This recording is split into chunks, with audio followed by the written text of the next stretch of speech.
Zoom audio test. Zoom audio test. Zoom audio test. So you can hear it in Zoom, right? If you want me to test it in here, you got to be in another room because I can't unmute without having feedback. So if you want to like step in the hallway, step over there, and Le voy a soltar la poderosa.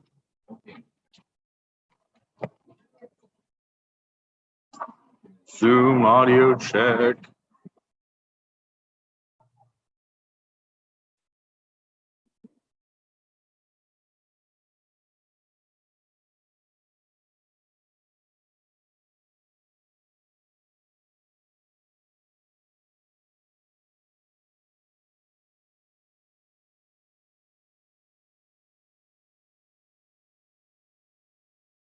I can hear you fine over Zoom. Sounds good.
Podium mic check. Podium mic check. Edgar, can you hear me?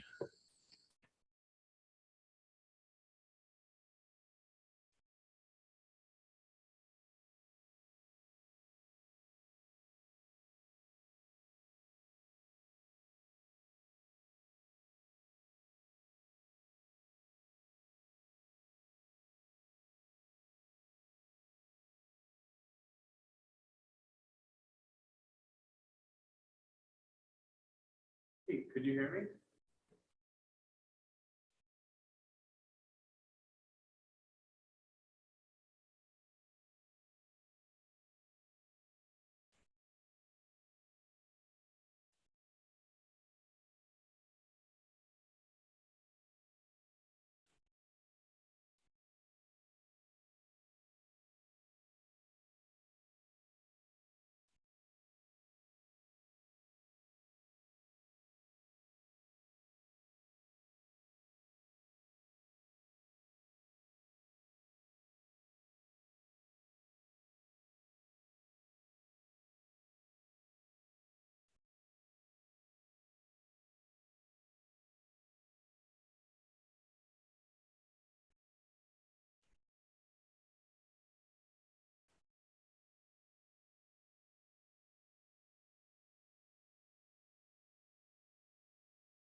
Can you hear me?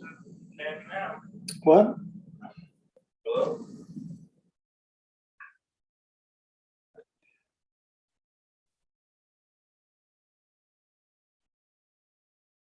Testing, testing. This is the Monterey room upstairs. Can you hear me? Podium mic check. Podium mic check. Yes, I could hear you. The Monterey room. Can you hear me? Yes, I can hear you loud and clear. Thank you, Kyle. All right. Perfect. Thank you.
Are we ready?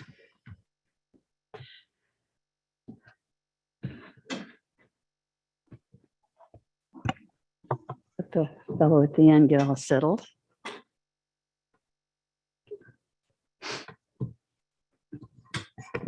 Good morning, everyone.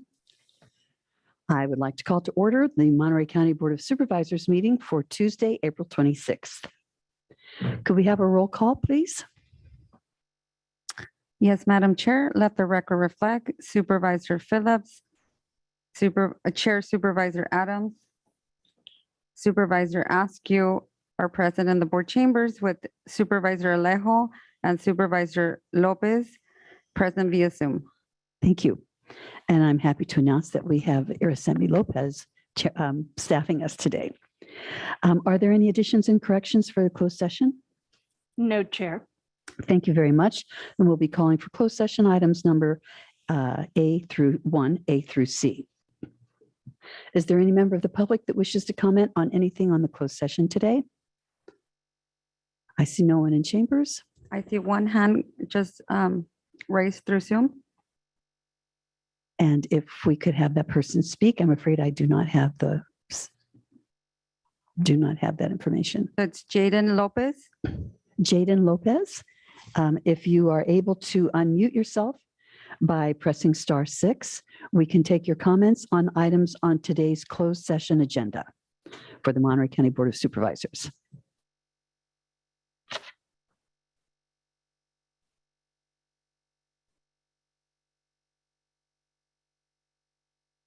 So he's unmuted. Not sure why we're not hearing him. So we're not hearing you, Mr. Lopez. Though I understand that you are unmuted.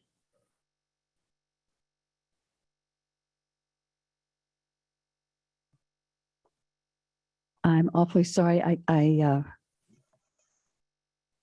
apologize, but I think we're going to have to continue forward with our meeting. And when we return from closed session, if there is the opportunity for you to make your comments, I'll be happy to entertain them then. Is that appropriate action to take? Great. Okay, good. Thank you for that. So with that, and I am going to recess the Monterey County Board of Supervisors, and we will reconvene that meeting at 10:30. And now I will call to order the Monterey County Board of Supervisors of the Monterey County Water Resources Agency. Could we have a roll call, please? Yes, Madam Chair, let the record reflect Supervisor Phillips, Supervisor Askew, and then Chair Supervisor Adams are present in the board chambers with Supervisor Alejo and Supervisor Lopez present via Zoom. Thank you very much. And are there any additions and corrections for closed session? No, Chair. Thank you. So we will have closed sessions items 1A. And is there any member of the public who would like to comment on the Monterey County Board of Supervisors of the Water Resources Agency closed session agenda? I'm seeing no one in chambers. Madam Clerk, can you tell me if anyone has their hand raised? No one via Zoom. Thank you very much. With that, then we will recess the Board of Supervisors of the Monterey County Water Resources Agency for closed session, and we will reconvene at 10:30 this morning. Thank you very much. We'll see you at 10:30.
Mic 4 check.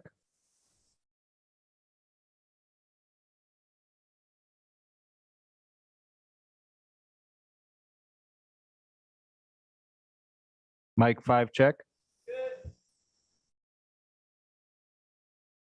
Mic 6 check.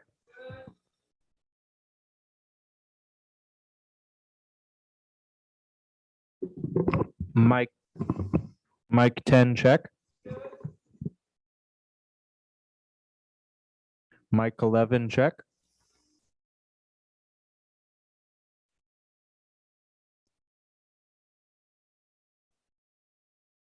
Mic 12 check.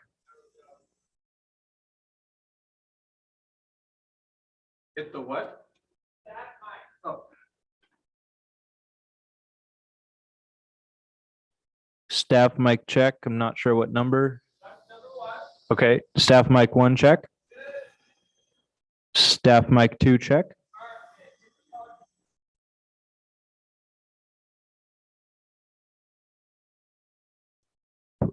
Podium mic check.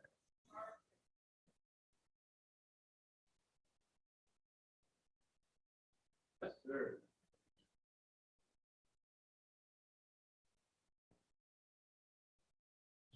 Clerk mic check.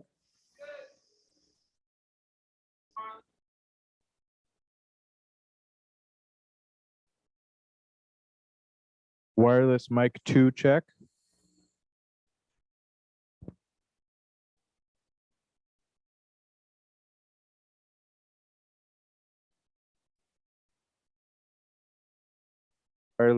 Wireless mic 1 check.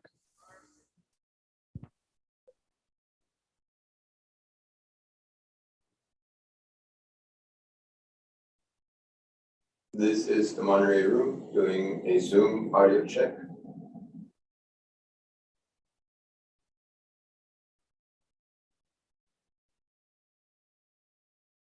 Yep. I can hear you loud and clear. Can you hear me? Check. Got you. Thank you. All right, thank you.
Good morning, everyone. It's nice to see people in our audience today. I am going to now reconvene the Monterey County Board of Supervisors for today's date, which is April 26th, 2022. Could we have a roll call, please? Yes, Madam Chair, let the record reflect Supervisor Phillips, Supervisor Askew, and Chair Supervisor Adams are present in the board chambers with Supervisor Alejo and Supervisor Lopez present via Zoom. Thank you. And I'm happy to have the announcement by our Spanish interpreter, Diego Celas. Buenos días, mi nombre es Diego Celis, seré el intérprete en español para la reunión de hoy. Si usted está planeando hacer un comentario y necesita servicio de intérprete, por favor hablar lenta y suficientemente fuerte para que yo lo escuche. Hacer una pausa al final de las oraciones para asegurarse de que tengo la oportunidad de interpretar. Muchas gracias. Thank you, Mr. Celis. And now I am going to take personal privilege and ask Ms. Pam Patterson to come forward, who is going to lead us in the Pledge of Allegiance today in honor of this week being National Crime Victims' Rights Week and the years of work that she has dedicated to this very important subject. Thank you. Okay. I pledge allegiance to the flag of the United States of America and to the republic for which it stands, one nation, under God, indivisible, with liberty and justice for all. Thank you very much. Are there any additions or corrections for today's agenda? No additions or corrections. Thank you. Now we will move on to ceremonial resolutions. We have 12 resolutions today, and 5 are going to be presented.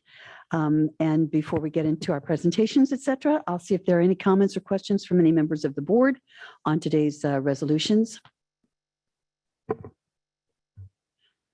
Seeing no one, is there any public comment on today's resolutions before we do our presentations? Seeing none, maybe we could have a motion to approve the resolutions today? So moved. So move. I'll second. All right. I'll third. Thank you very much. So could you please do a roll call vote? Supervisor Alejo. Aye. Supervisor Phillips. Aye. Supervisor Lopez. Aye. Supervisor Askew I and Chair Supervisor Adams. Thank you. Aye, thank you. And we'll have opportunity for comment from the Board of Supervisors throughout the resolution presentations.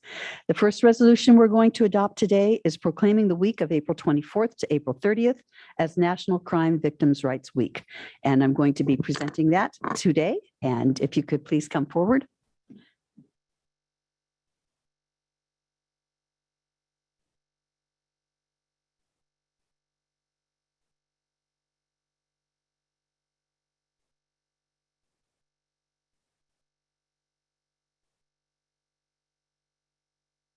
Thank you very much. It's an honor for me today to be able to present this to you, to both of you.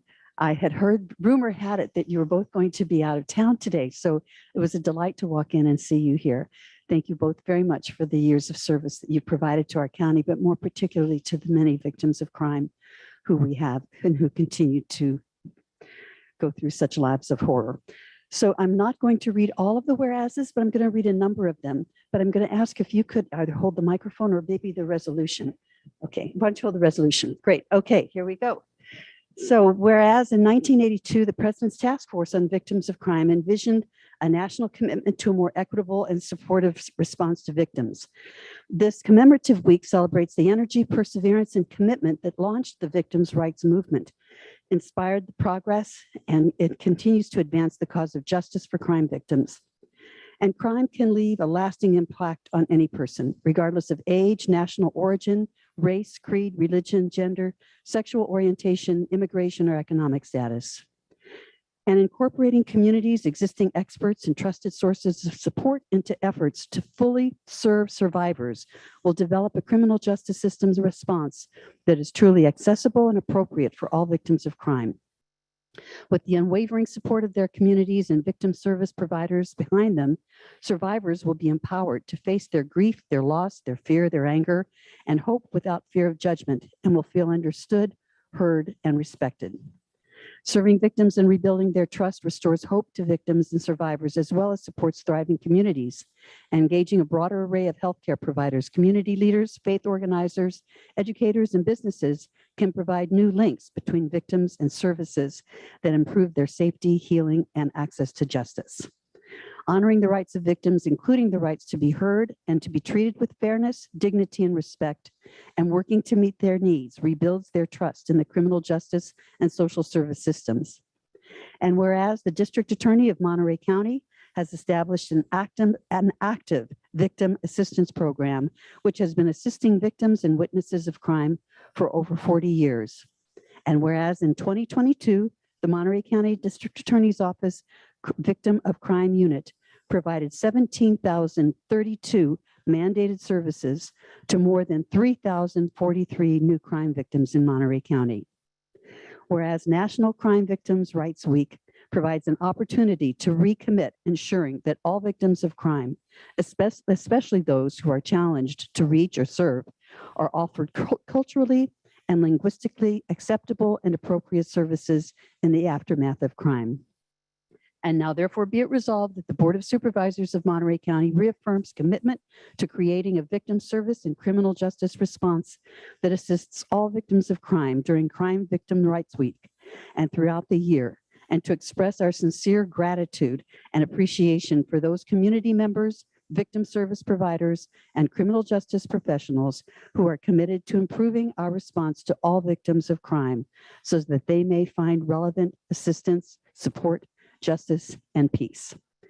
And now be it further resolved that this official proclamation is presented to the Monterey County District Attorney's Victims of Crime Unit on April 26th, 2022. Thank you so very, very much. Thank you so much. So I'm sure you want to make some remarks. So maybe we could. Yeah, is there? Oh, here, there's Yeah. Nick right there.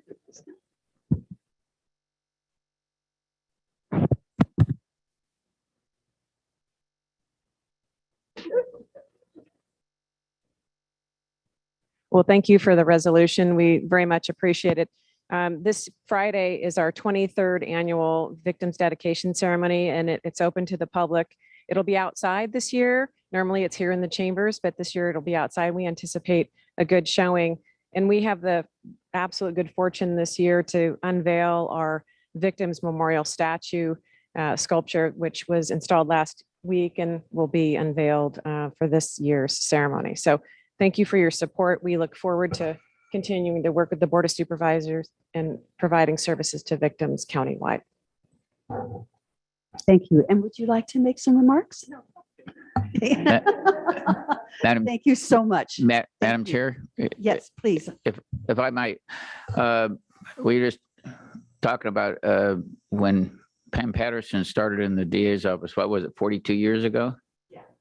I was running the office, and in those days, we didn't have we didn't realize that part of the equation of every crime that occurs is a victim as well as the defendant. And we looked, if we put the defendant away and put the bad guy away, we did our job. But we weren't focused in those days on the victim. We didn't have a victim room, a witness room. We get an investigator, take them up there.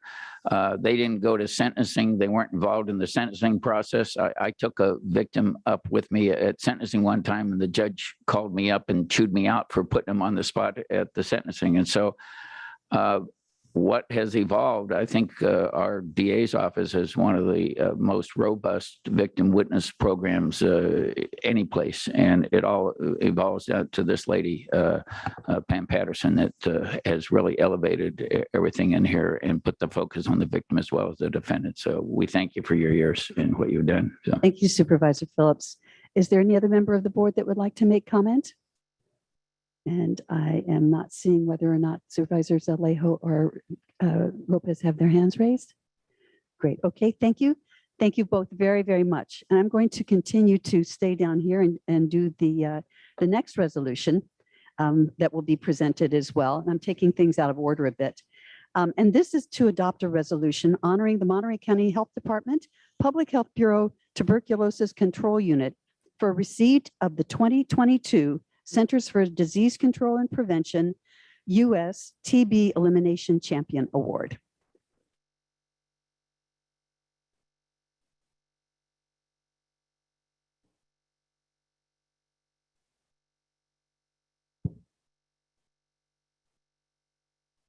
So here we go again. Thank you. So I am very happy to be able to present this award to you, and congratulations, number one. I'll quickly go through. Whereas tuberculosis is caused by a bacterium, and a century ago, tuberculosis killed 1 in every 7 people living in the United States. And over the last century, the national public health efforts have dramatically reduced the spread of TB and reduced the rates of infection and death due to TB. And whereas the Monterey County Health Department Public Health Bureau Tuberculosis Control Unit works diligently to provide testing and treatment for individuals infected with TB, to provide screening for individuals exposed, and to provide economic and social support to those impacted. And whereas the Public Health Bureau Tuberculosis Control Unit identified a TB outbreak among workers of a large local industry and effectively coordinated with a private business, community providers, and employees to conduct contact investigations. And through this effort, identified additional people with TB disease and treated more than 100 essential workers with latent TB infection. And whereas the U.S. Centers for Disease Control and Prevention, the CDC, celebrates World Tuberculosis Day on the 24th of March each year.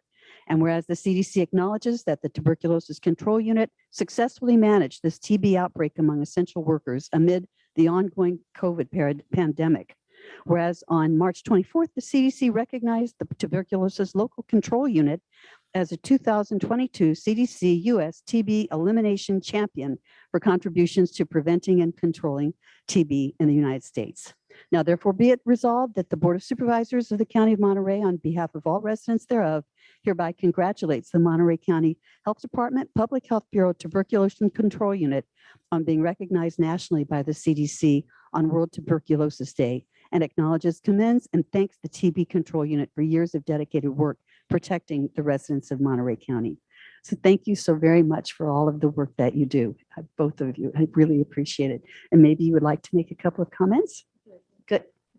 And then we can take a picture. I'd like to appreciate so much all the recognition that you've given us here today. The TB Control Unit works very hard to protect Monterey County residents against tuberculosis. TB is a disease that's surrounded by fear and stigma and misinformation.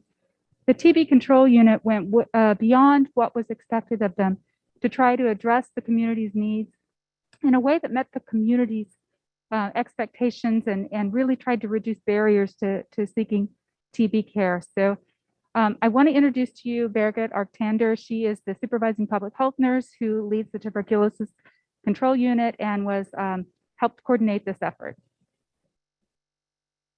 So I would acknowledge 2 of our team members over there. This is Brandon Gates, who's in the Communicable Disease Division, and Christian Dunbar, who's also a member of the TB unit.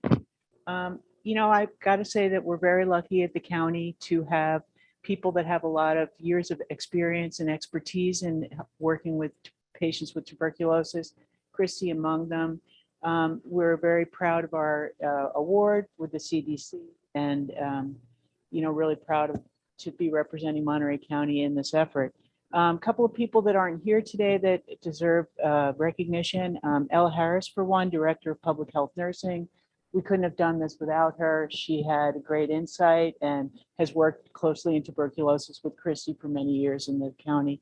Also, Dr. Alan Radner, who's the TB controller for Monterey County, deserves a big thank you from everyone. And thank you so much for this honor.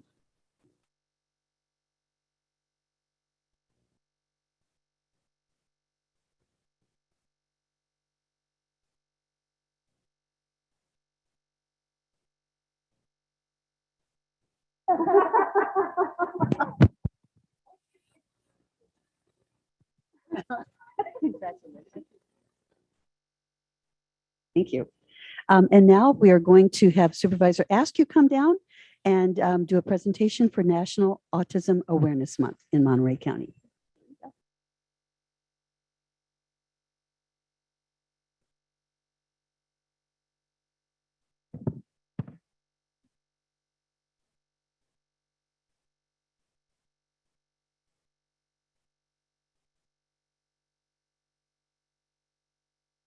It is my honor to be here today. We've got Lori Lysander with Special Kids Connect here to accept our resolution proclaiming April as National Autism Awareness Month in Monterey County. Whereas the month of April is designated as Autism Awareness Month to increase public awareness of the need to support individuals with autism and their family members, educators, and other professionals who teach and care for individuals with autism. Whereas autism is a lifelong developmental disability and people with autism are often subject to stigma, discrimination, and human rights violations. The needs and abilities of people with autism vary and can evolve over time, with some people with autism living independently, well, many people with autism living independently, while others have severe disabilities and require lifelong care and support. And we know with the early diagnosis and intervention programs, individuals with autism can see significant improvements with the care for people with autism needing to be accompanied by actions at community, societal levels for greater accessibility, inclusivity, and support.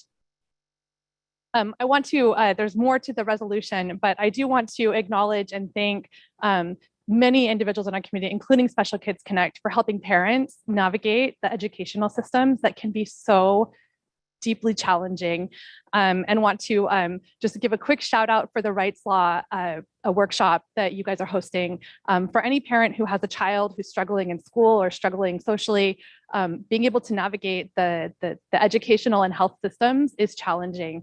And Special Kids Connect has for many years been doing the work of helping parents navigate so that their children have the best possible opportunity in school and in life. So thank you for all of the work that you do. I'm going to pass this. Would you like to make any comment? First of all, there is a Rights Law Conference on Saturday that's going to be conducted via Zoom, but we are not hosting that. We're just helping promote it. Monterey County SELPA is hosting that, so I want the record to be straight on that one. But I also want to just say that if you've met one child with autism, you've met one child with autism. And I may be speaking to the choir here. Many of you may have a relative or a child with autism, but you know that when you receive that diagnosis, it can be devastating to a family. And there is no one protocol for how to support that child that has that diagnosis. So Wendy, thank you. This means a lot to our organization. We support children with all disabilities, but the number one disability that we end up supporting is autism because it is such a confusing landscape to navigate. So thank you so much for this. It means a lot. All right, we'll take a quick. I do want to also just acknowledge our county Human Resources Department, who's putting on a special training for county workforce regarding neurodivergency in the workforce and the value and benefits that adds to our ability to think creatively and find solutions to big challenging problems. So we've got a lot more work to do, but we're headed in the right direction. So.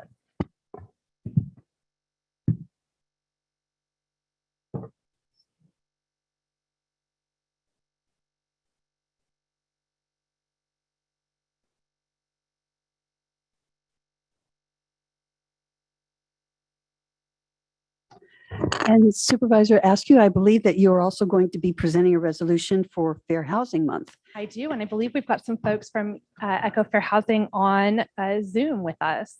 So I have a resolution here that we will get to Echo Fair Housing, but I'm going to walk back up to my seat, so I've got my notes in front of me for that one.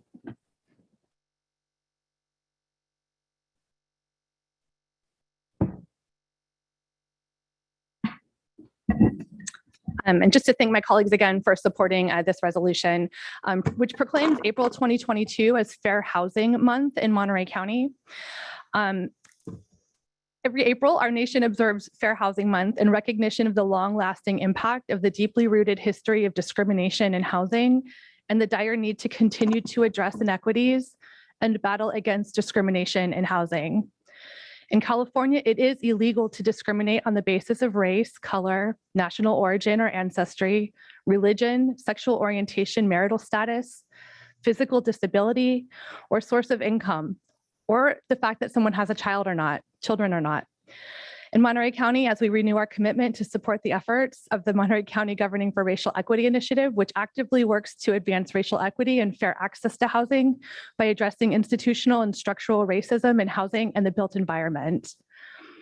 Monterey County celebrates the diversity of our community and believes it is the right of all residents to be free from discrimination, to have equal access to housing opportunities, and to live safely and peacefully in their homes.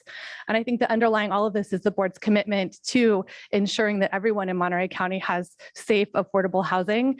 There's a lot of work to continue to be done towards that goal, but I do want to thank, and we'll be presenting this resolution to folks from Echo Fair Housing who are available to help residents and renters who have challenges navigating or believe that their housing rights are being discriminated against.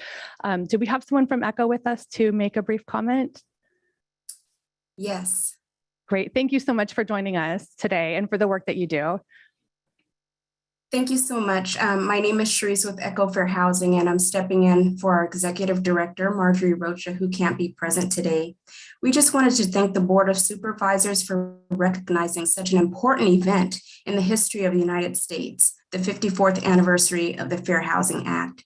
ECHO appreciates the partnership forged with Monterey County to bring much needed fair housing services to its most vulnerable residents. And we appreciate your commitment to eliminate discrimination in housing. Again, thank you so much. Thank you. And for anyone who's listening who may have concerns about discrimination in your search for or your current housing situation, Echo Fair Housing is a great resource, and we're so lucky to have you serving our community here in Monterey County. So we'll get a copy of this resolution over to you, Sharice. Thank you so much. Thank you. Thank you, Supervisor Askew, and thank you all for your participation and your focus on these important resolutions. There are a number of resolutions that will be presented at the Monterey Peninsula Chamber of Commerce event this coming weekend, and we award those special Citizens of the Year, et cetera, at that time. Now we'll go on to appointments. We have 3 appointments, and are there any board members that wish to ask questions or provide any comment on the appointments today? Yes, Madam Chair. Yes, Supervisor Alejo. Yeah, thank you, Madam Chair. I just wanted to speak on one of my appointments because I'm making a change on my, as part of one of my planning commissioners for District 1.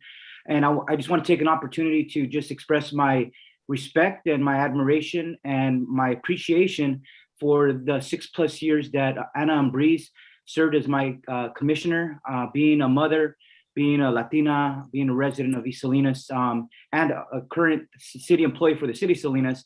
I want to thank her for her years of dedicated service on the Planning Commission. She did a great job, but now just making a change in giving another amazing Latina to be able to serve on the Planning Commission. She's also from the East Side, was a district director for an assemblywoman several years ago. She was a coordinator of a binational health initiative here in Monterey County with UC Berkeley.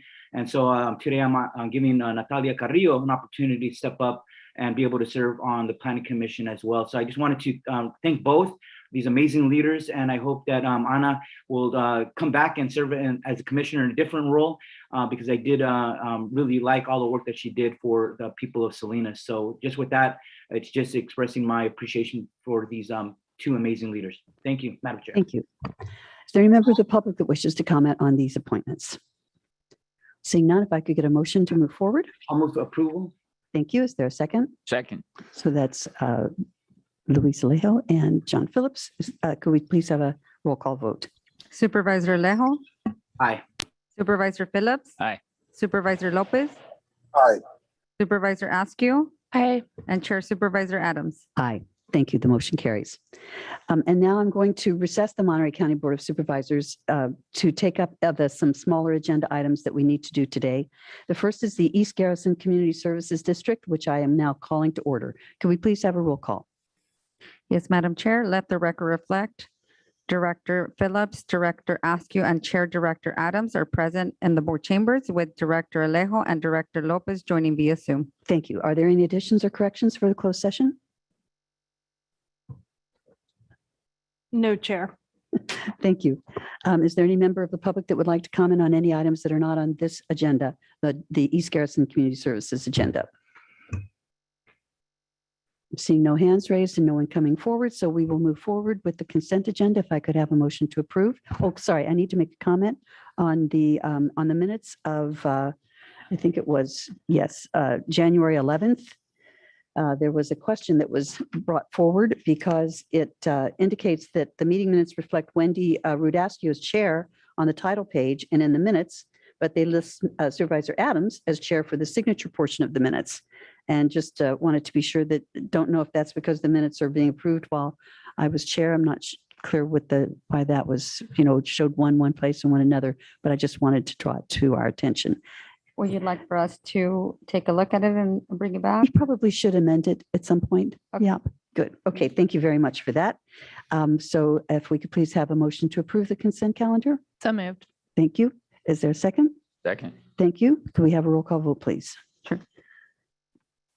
Director Alejo. Aye. Director Phillips. Aye. Director Lopez. Aye. Director Askew. Aye. And Chair Director Adams. Aye. Thank you very much. And with that, I'm going to adjourn the East Garrison Community Services District. And I'm going to call to order the Board of Supervisors of the Monterey County Water Resources Agency. Could we have a roll call, please? Yes, Madam Chair. Let the record reflect Supervisor Phillips, Supervisor Askew, and Chair Supervisor Adams are present in the board chambers with Supervisor Alejo and Supervisor Lopez present via Zoom. Thank you very much. Are there any additions or corrections? No additions or corrections. Great. Okay, thank you very much. If there's a member of the public that wishes to comment on any items not on this day's agenda? I'm seeing no hands raised. I'm seeing no one coming forward. So we will close that item and take up the consent calendar for that, for the Water Resources Agency. Does any member of the board have any question on the consent calendar? Move approval. Thank you very much. Any member of the public wish to comment? Seeing no one coming forward, is there a second to that motion? Second. Thank you. So we have Phillips and Lopez. Could you please call the roll? Supervisor Alejo. Aye. Supervisor Phillips. Aye. Supervisor Lopez. Aye. Supervisor Askew. Aye. And Chair Supervisor Adams. Aye. Thank you. So with that, I am going to adjourn the Board of Supervisors of the Monterey County Water Resources Agency after we get a readout from closed session. There are no reportable actions from the closed session related to the Water Resources Agency. Thank you. And to be sure I did it correctly, I also want to adjourn the East Garrison Community Services District. Good. Okay. Finally, thank you. So with that, I am going to now reconvene the Monterey County Board of Supervisors meeting. And the first item that we have is our consent calendar. Is there any member of the board that wishes to pull anything for comment or pull as a separate item? Supervisor Askew. Thank you. Just to pull for comment, item 33. Item 33.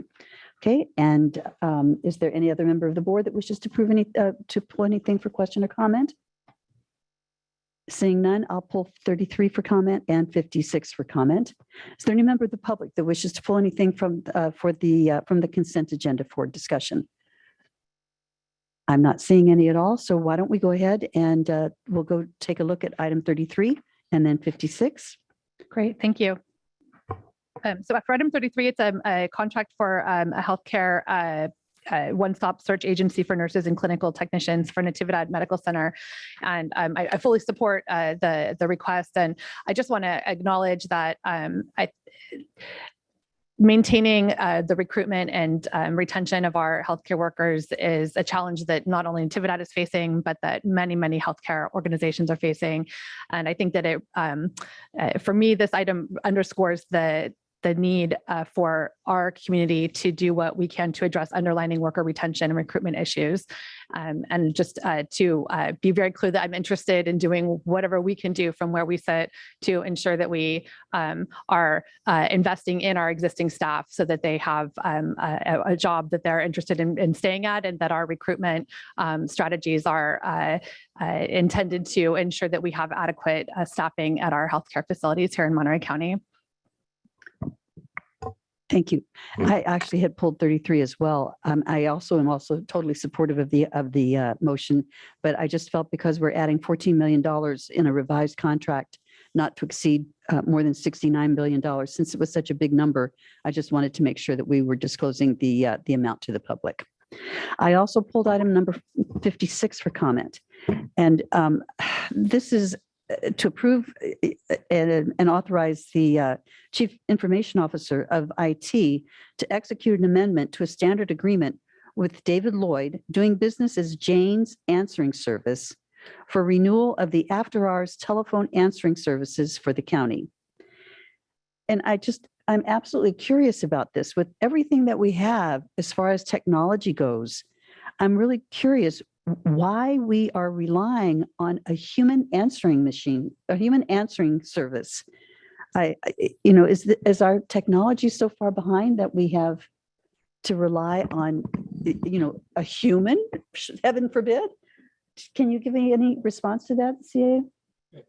Yes, thank you, Chair Adams, members of the I board. didn't know you were there. Hi. Hello, how are you all doing this morning?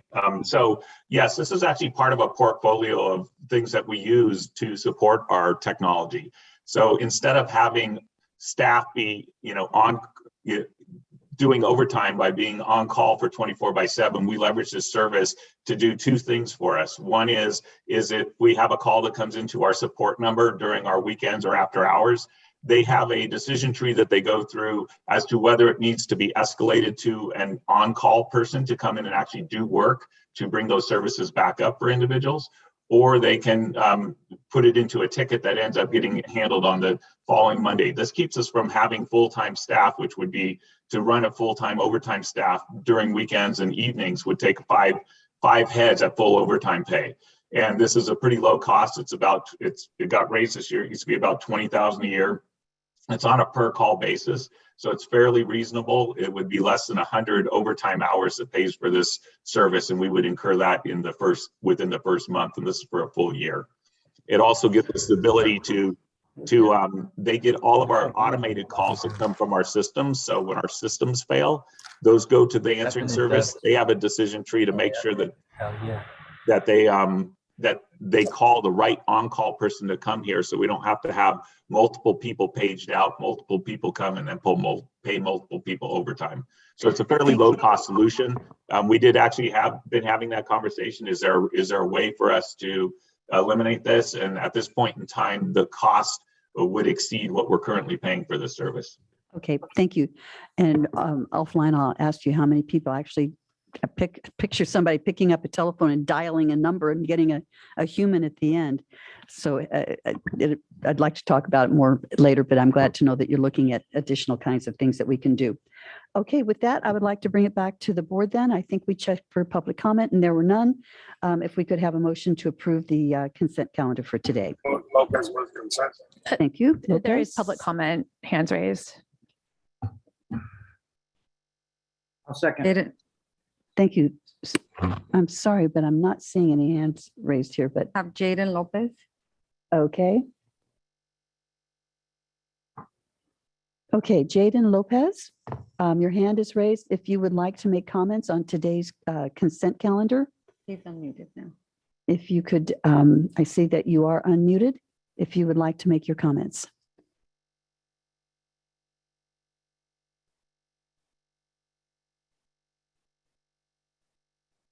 Mr. Lopez, I know we were trying to reach you earlier and we're unsuccessful.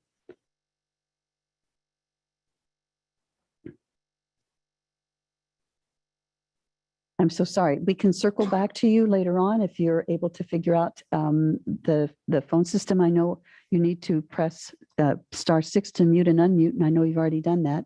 And now I see that you're gone. Okay, thank you very much. So we have a motion by Lopez and a second by Alejo. If we could please have a roll call vote. Supervisor Alejo. Aye. Supervisor Phillips. Aye. Supervisor Lopez. Aye. Supervisor Askew. Aye. And Chair Supervisor Adams. Aye. Thank you very much. And we're now going to close the consent calendar. And now we are going to call for any general public comments on items that are not on today's agenda. So is there any, and I see we have two hands raised. Okay, so is there any member of the public in chambers that wishes to comment on anything not on today's agenda? Seeing no one coming forward, I will go to first the person whose telephone answers in ends in the 3 digits 902. Your hand is raised, and if you can unmute yourself, you have 2 minutes to make your comments. Good morning. This is Nina Beatty. The City of Monterey approved a compatible use plan and launched it in 2020, and the county is a partner in this plan. It's a plan to evaluate military civilian land use and how Central Coast communities, regional communities, including San Luis Obispo County communities, are compatible with or interfere with military facilities and vice versa. They will be looking at encroachment issues. City and county leaders support strengthening and expanding the military missions, and as you know, the county formally adopt this into county goals. The public doesn't know about this project or its goals. Project impacts could be far-reaching and dramatic and restrict local land use authority and options, giving that authority over to the federal government. The very first objective on the comprehensive or the compatible use plan RFP was transparency, public input, public involvement, public outreach. Over and over again through the RFP on the compatible use plan was that the public would be involved, and yet the public doesn't know about this compatible use plan. The 8th objective on the RFP was recommend potential changes to the local government growth policies and or land use regulations. This has far-reaching impacts for the future of Monterey County and Monterey County communities and the public. I had urged the City of Monterey to halt this plan until the RFP could come into conformance with actual practices. There have been 2 public meetings so far that have not been noticed. There have been multiple committee meetings that have not been noticed. I haven't found any agendas or minutes. This appears to be in violation of the Brown Act. And final recommendations will be decided on for the summer. And the public doesn't even know about this far-reaching plan that could change the future of Monterey County. So I asked the county to add their voice to my voice to halt this compatible use plan project until the public is really and truly notified by legal notices, articles in the news media, and outreach, and is actually involved in this plan so they know every aspect of it. There's too much secrecy that's been involved in it, and that alone is very foreboding about the direction that this plan is going. And again, it's the compatible use plan. I hope everyone hears that term and remembers that term and looks it up. There is a website that I've been informed about. It's MontereyRegionalCUS.com. And there you will find a little bit of information, but no one knows that this website even exists. Thank you. Thank you for your comments, Ms. Beatty. And now we will hear from Dylan Moglin. And if you press *6, you can unmute yourself. Okay, Mr. Good Moglin. morning. Good morning. Good morning. Can you hear me? Yes. Perfect. Good morning. Thank you guys so much for hearing me today. My name is Dylan Moglin. I'm here today representing the End Period Poverty Movement of Monterey County, working to advocate on behalf of bringing an end to period poverty across the county. We are reaching out today to express our extreme gratitude to this board for seeking earlier this January the recommendation of the Department of Social Services on the critical need for feminine hygiene products faced by those currently experiencing homelessness. This is a critical issue that concerns over 2,500 homeless individuals living in this county, as well as our community as a whole. As we face these issues, we as a community are immediately affected by the dangers that can come out of not having these products available and the repercussions. In this regards, I have with me a petition today, which we will email to this board within the next few hours, signed by over 250 individuals living from across both North and South Monterey County, showing their support for this cause and encouraging us as a whole to address this issue of period poverty. We note that just this past month, Los Angeles County proved to us that such a program is possible by passing the Hygiene Products at County Facilities program, which works to guarantee free access to feminine hygiene and incontinence product at all county facilities to support those experiencing homelessness, as well as a diversity of racial and economic populations. We call upon this board to follow this powerful example by acting with us to bring an end to period poverty here in Monterey County. In line with the strong positive recommendations made to this board on January 6th by the Department of Social Services, we again ask this board to act and join with us in our fight against end period poverty by moving forward all inquiries needed and putting time on the agenda to make such a program a reality. Thank you so much for listening. Have a good day. And thank you very much for your comments. And next, we have Jaden Lopez.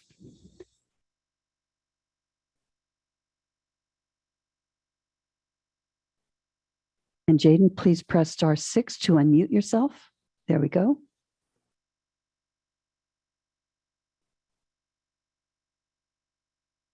Jaden, I don't know why we cannot hear you, but I'm hoping that you can hear us. Chair Adams, maybe we can get the phone number that she can call in on, or that they can call in on. Is that listed on the, it should be listed on the main agenda. We couldn't have that announced.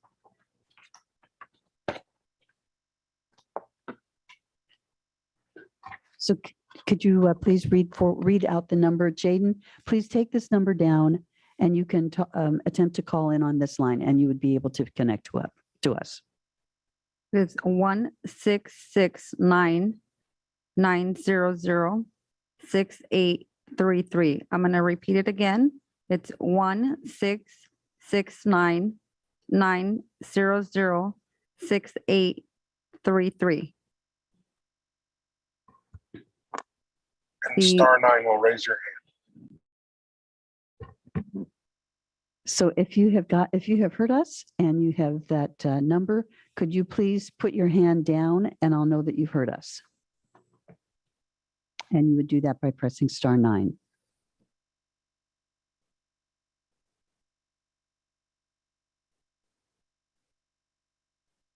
I'm not seeing that happening,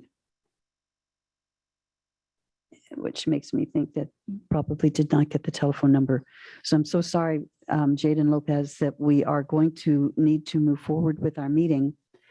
If there's any way that you can try to call back in, I could even take your comments in the afternoon session. Thank you, and I'm so sorry we're having this difficulty. Okay, with that in mind, we are going to continue forward on the Board of Supervisors meeting today. And we are going to our very first scheduled item. And this item is to adopt a resolution to approve funding recommendation for the WeatherTech Raceway at Laguna Seca, Start Finish Bridge, and the track resurfacing projects. We will be having a presentation by our honorable folks walking forward, Brian Flores and Randy Ishii. Thank you so much for being here, and I look forward to the presentation today.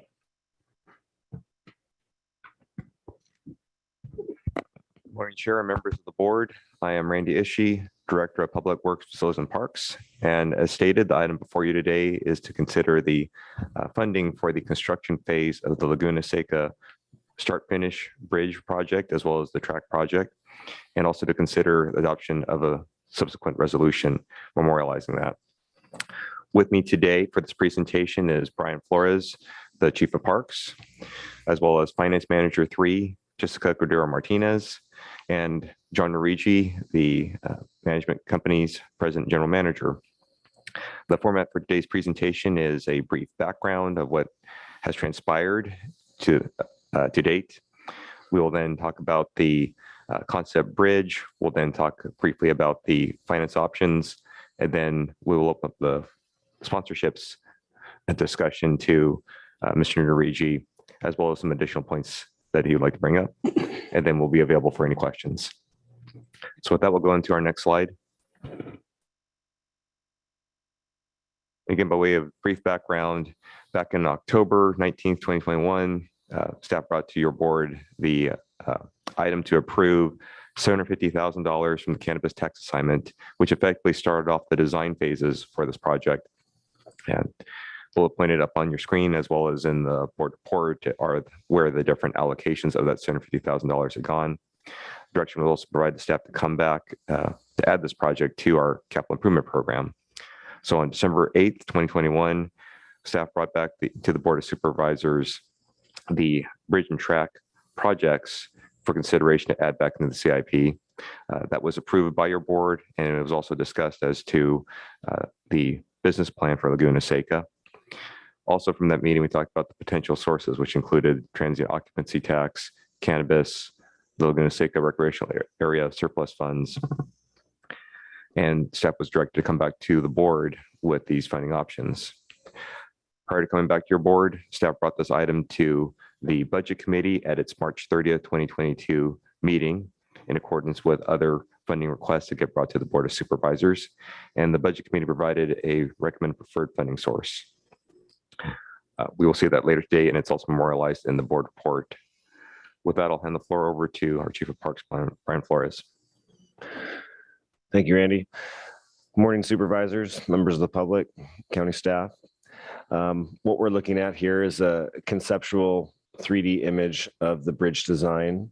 The top portion of the slide is on the western edge of the bridge area, and the ramping, it would be on the eastern edge going down into the paddock area.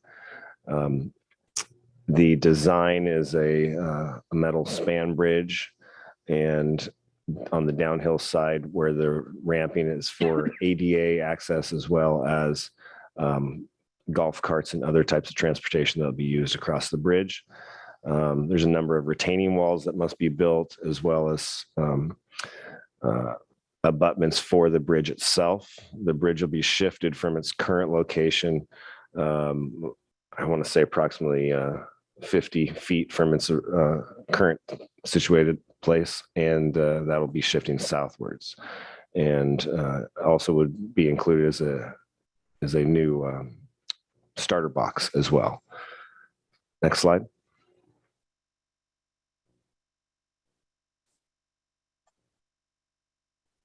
So here's a draft site plan for the bridge showing the different elevations and the groundwork that will need to be done to put in the abutments and the retaining walls.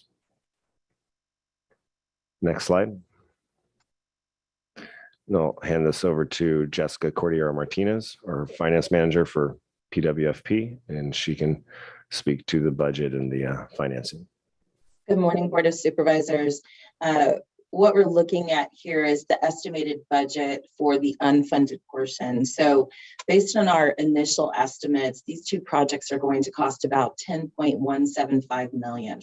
That's $5.175 million for the start finish bridge and $5 million for the racetrack resurfacing. We did receive $450,000 of cannabis tax assignment from the board back in October to do some design work for about $300,000 for the start finish bridge and $150,000 for permits and bids for the racetrack. So when you take those amounts out of that, we're just now looking at the unfunded portion. We've got bridge construction of 4.1, a contingency for construction of 414,000, project management of 207, testing of 109 for a total additional need of 4.875 for the start finish bridge. And over here for the racetrack, as I mentioned, total budget of $5 million, less the $150,000 that we already received from cannabis tax assignment, brings us down to this 4.85. So for a total, for both of the projects, we're looking at this $9,725,000.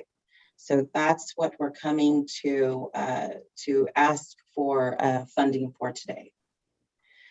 So we have brought before the board in October, again in December, and then we presented, as Randy mentioned, to the Budget Committee in March, different financing options. And so we've taken the feedback that we've gotten from the budget committee as well as the board. We've worked with the budget office, consulted with them, and we've come up with a financing option. This option includes basically using Laguna Seca's estimated surplus. So what we think they're going to have at the end of the year. It's kind of a combination of their fund balance and cash balance, looking at it from two different perspectives. So we're looking at 1.284 million from Laguna Seca Enterprise Fund, unassigned fund balance of 3 million from the Sheriff's Department, which was funds that were unspent in the prior year, 20% for bridge sponsorship, which is about 1.035 million, which Mr. Narigi will be speaking to in just a second here. And then the remaining coming from cannabis, which is 4.406 million. Right now, the last time we spoke with the cannabis crew, they reported that the balance at that time was 14.659 million.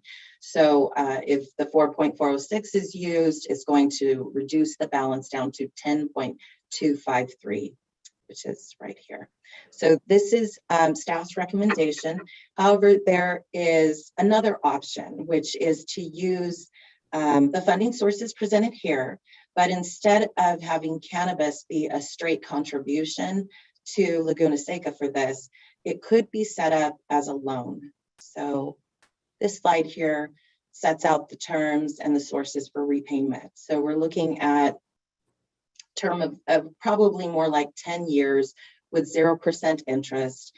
And the sources of repayment that have been identified and suggested are all discretionary funds. So we're talking property tax, sales and use tax, transient occupancy tax. So these are all funds that the board can use to allocate out to all departments. These are the types of funds that are used for annual general fund contributions.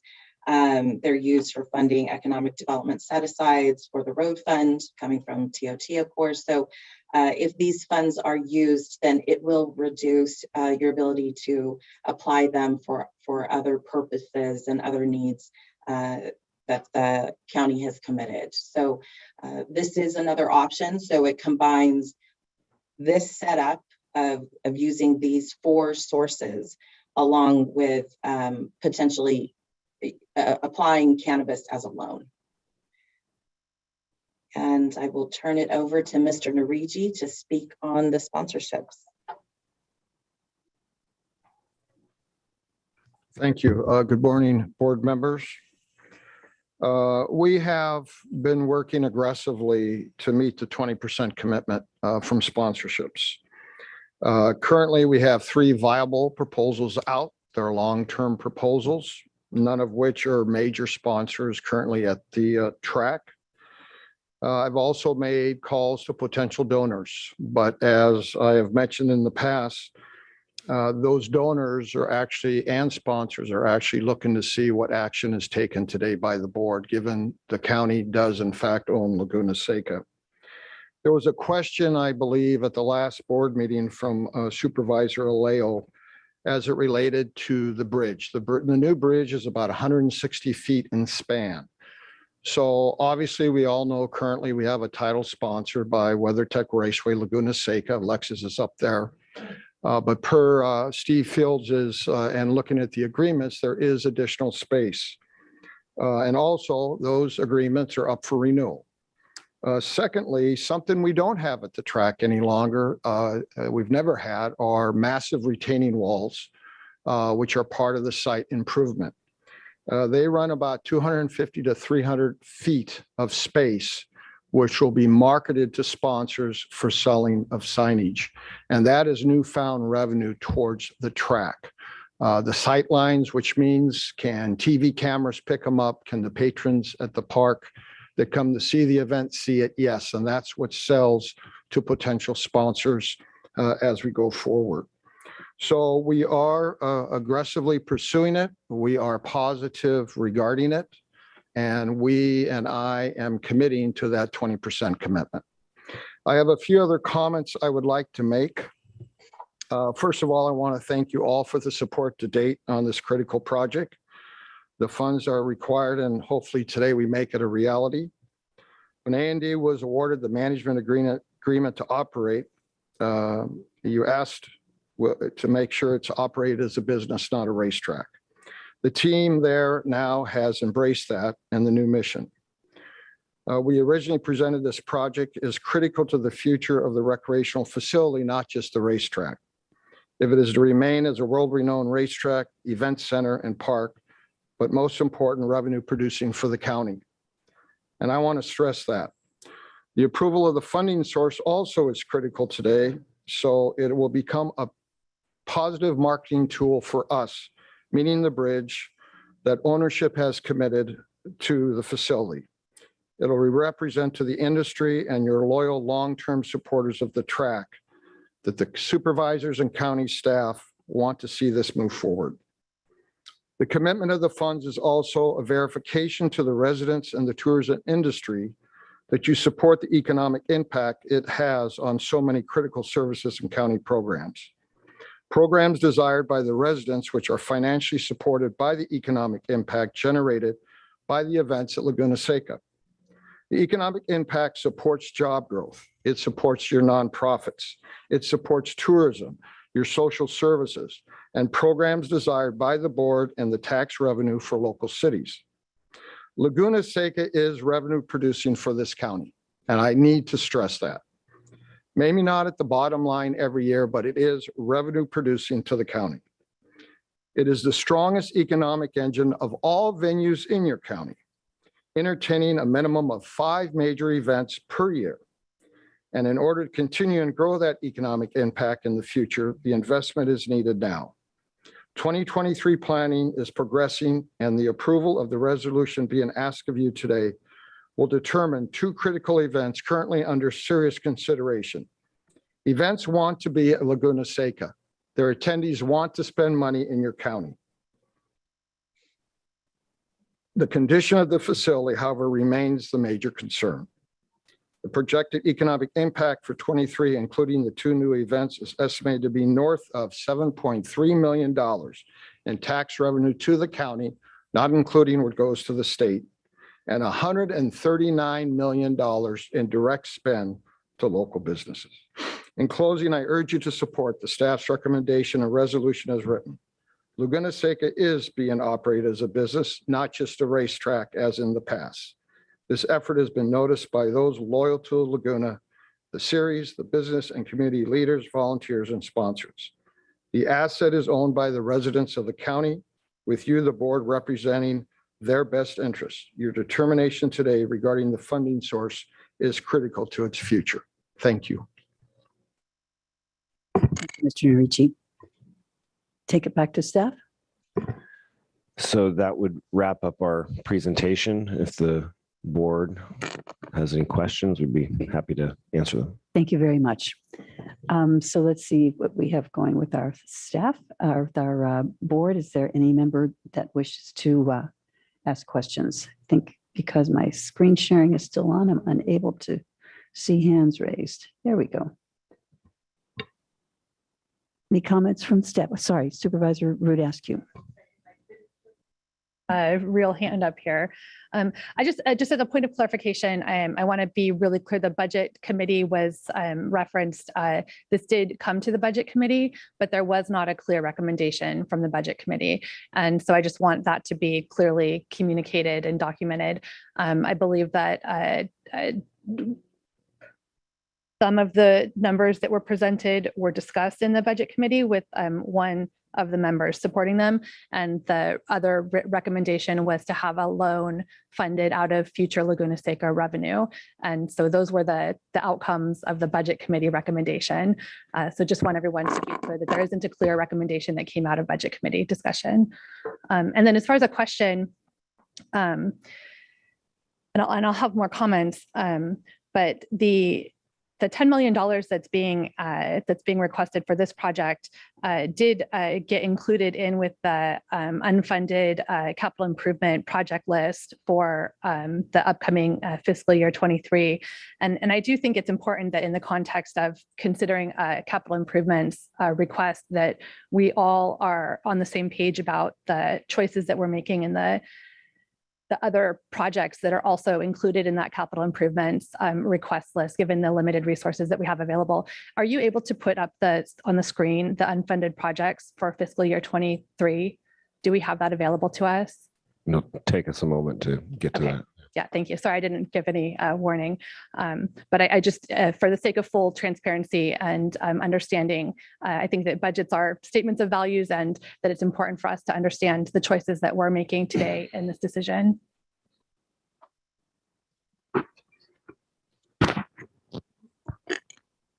Just a point of clarification, you're looking for all the unfunded CIP projects or just the park? Right, the unfunded CIP project list that was presented to Budget Committee and to the CIP. And I asked that question because this is a capital improvements project that is what we've asked to have processed within the context of the capital improvements process. So to see the full list of capital improvement requests that are unfunded that have also gone through that same process, I think is important. Perspective, I appreciate it. This will take staff several minutes to bring up, but we're working on it. So perhaps as we're doing this, we can go out to the public to see if there's any. Thank you. So there are no questions from the board at this point, other than waiting for the additional information. Is there any member of the public who would like to comment on this item or have questions? Yes, please come forward.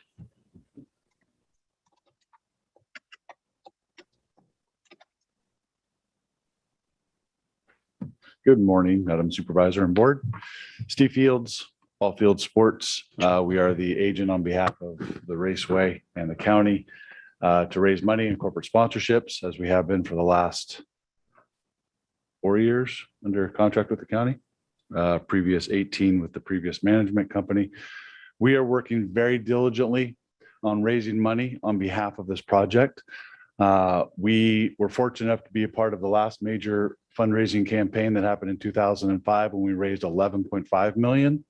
Granted, we had a lot more time and a lot more opportunity out there. This is a very tight window for us, but we are very confident that we will exceed the 20% that's being asked of this board for this project in our position and what we do.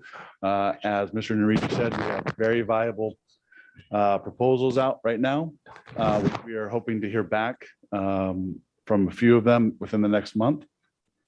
Into the budget cycle and how they get paid is something that we have to be strategic about because it is a pretty significant ask for something that is necessary at the racetrack. So I just want to give my support and let you know that we are also working very diligently on our behalf of this project. Thank you.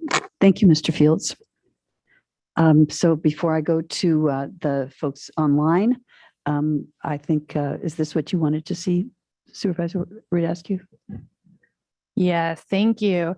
And so just to, this was presented both to the CIP and the Budget Committee, and it includes a list of, and there's 2 pages, I believe, of unfunded capital improvement requests from county departments. The top list was identified by the Capital Improvements Committee as being shortlist for recommended funding. In this spreadsheet, I think it's important to recognize that there are rankings that were done by our governing, the GARE, the Governing Alliance for Race and Equity, as well as scoring criteria that we have put together from board policy to help Public Works, Facilities and Parks identify priority projects that benefit the public and the community. And so when we talk about the funds that we have available, the $3 million fund balance that's currently available to us, the funds that are in cannabis that are available to us, these are competing requests for those dollars.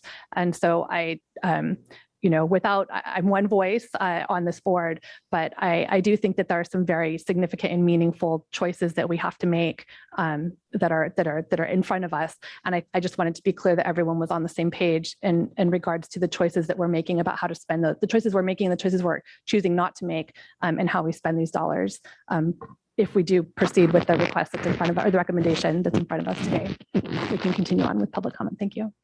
Madam Chair. Yes. We're all aware of these. We're on the capital improvement project, but since it's a business, I mean, we know Supervisor, going to ask you, putting money into a business, she won't support it because it's a business. This is a facility that we've neglected for 25 or 30 years. And we all agreed, all four of us, obviously not that supervisor, but all four of us agreed this was something that had to be done. And it's just a question of where the money's coming from.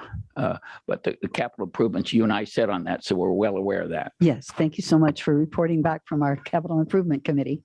And with that, I'm going to see if there's anyone else in the audience who wishes to speak before I go to our online callers. I'm not seeing anyone come forward. I will now go to Rick Aldinger, whose hand is raised. And Rick, you've got 2 minutes to make your comments. And if you could please press *6 to unmute yourself. There we go. Okay, thank you, Chair Adams, and good morning, supervisor, staff. I'm Rick Aldinger. I am the general manager of the Big Sur River Inn and also chair of the Monterey County Hospitality Association Government Affairs Committee. It seems clear that most everyone here understands the importance of a viable Laguna Seca to attract valuable visitor spending in our county. Before, during, and after race weekends, hotels, restaurants, and shops enjoy the visitors the racetrack brings to our destination. We certainly see these benefits in Big Sur. Our most deserving county residents benefit as well through social programs and services funded by tax revenues. Laguna Seca is world-class and has the potential to be more.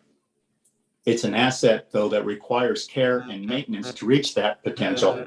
But more importantly, without the needed maintenance, its value to our communities will quickly diminish. I urge the board to approve the funding as recommended so Laguna Seca can continue to attract the type of visitor that benefits our entire county. Thank you very much. Thank you, Mr. Aldinger. And now we have Mark Watson. And if you could please press *6 to unmute yourself. There we go. And Madam Chair, my name is Mark Watson, and I manage 5 small hotel properties by the sea. Also the current board chair of the Monterey County Hospitality Association. I'm here today to support your approval of the $9.725 million in funding request for Laguna Seca recreational area, which I see as vital to keep the track relevant and competitive as an event destination. I was pleased to see this is also the staff recommendation and included in the draft resolution. The Laguna Seca recreational area is a tremendous asset to us all, and as such should be well maintained. In my business, we must reinvest in our hotels regularly to ensure future profitability. I can tell you firsthand the positive impact of these events to the county's hospitality economy. The race and recreational events at Laguna Seca drive considerable overnight lodging revenues for our small hotels, as well as our entire hospitality industry here on the Monterey Peninsula, which in turn generates millions in local and tax state revenues. The national profile of these events also helps expose our destination to future travelers. Without proper reinvestment, I fear Laguna Seca will no longer attract the events that have made it so vital to the local hospitality economy. I urge you to approve these funding requests to reinvest and maintain this world-famous asset for our community, our visitors, and our economy. And to Supervisor Askew's point regarding the long list of capital improvement projects, I would point out that the reinvestment in Laguna Seca will provide an ROI that will aid in paying for these other projects. Thank you very much. Thank you, Mr. Watson. And now I'm going to go to Jaden Lopez, if you'd like to make comments now. And please, Jaden, press *6 to unmute yourself. Okay, you should be ready to go.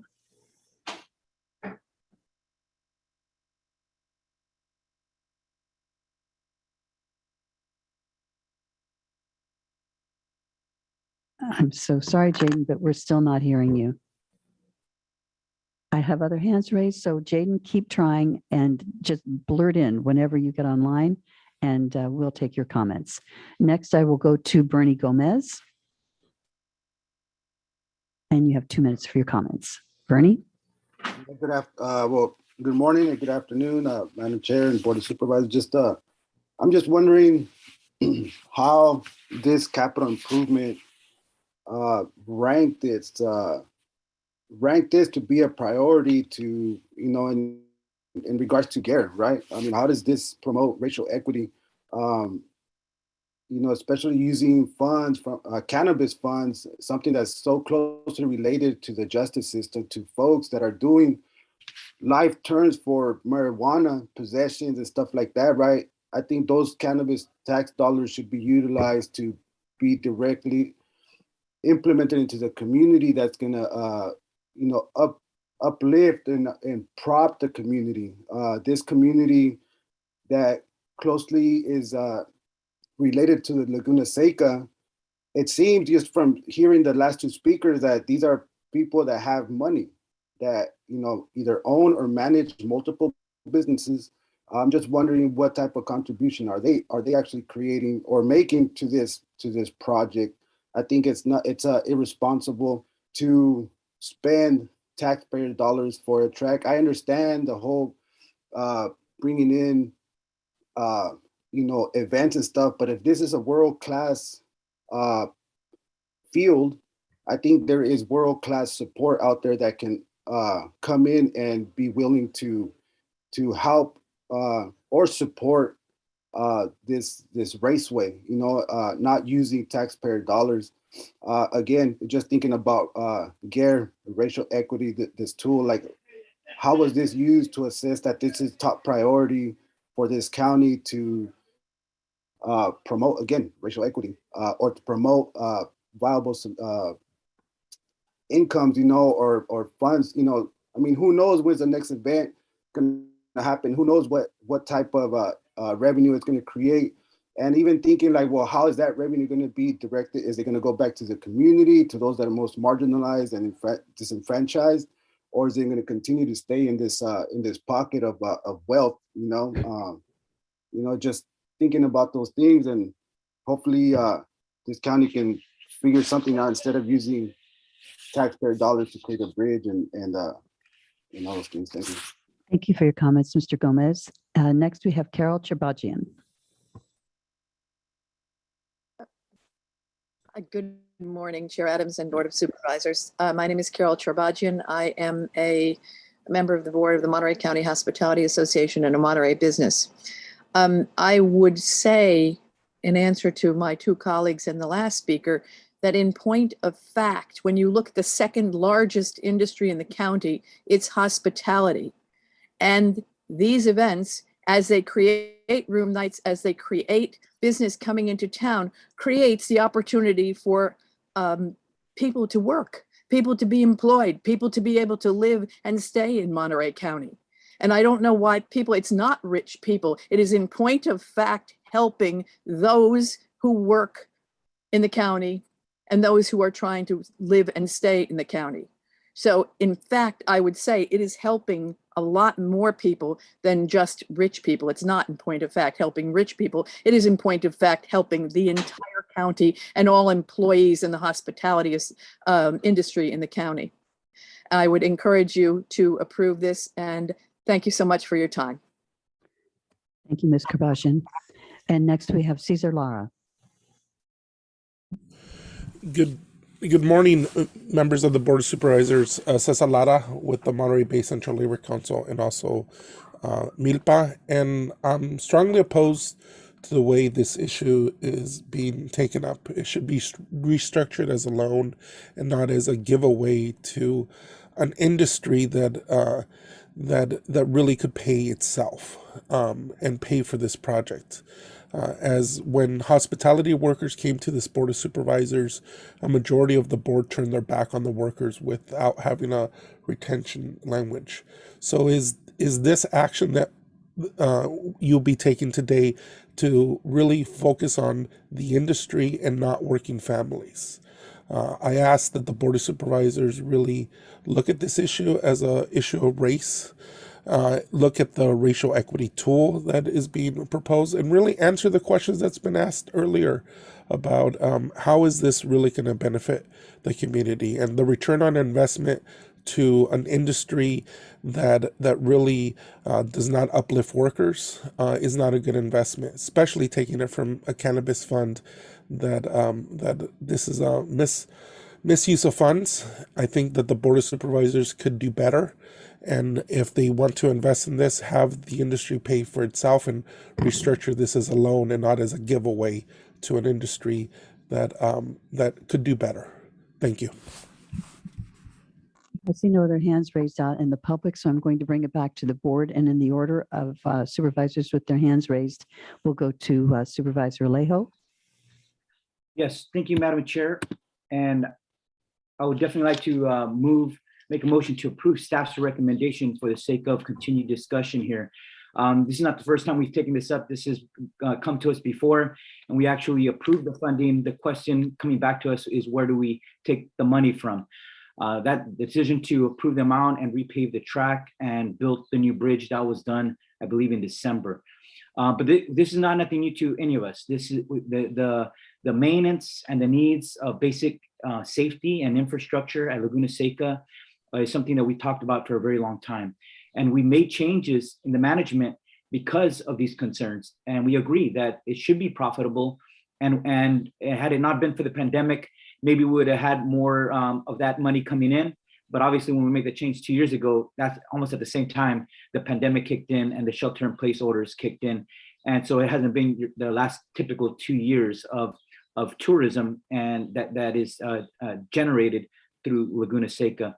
But these things are not items of luxury. What we are talking about funding is basic infrastructure that if we do not fix them, it could cause liability to the county, to the drivers on the track.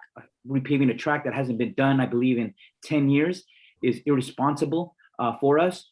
And secondly, the bridge, if anybody has ever been to it, walked on it, been under it, been at the start finish section of that, you would notice very easily that it is in very bad shape, and it does need to be replaced.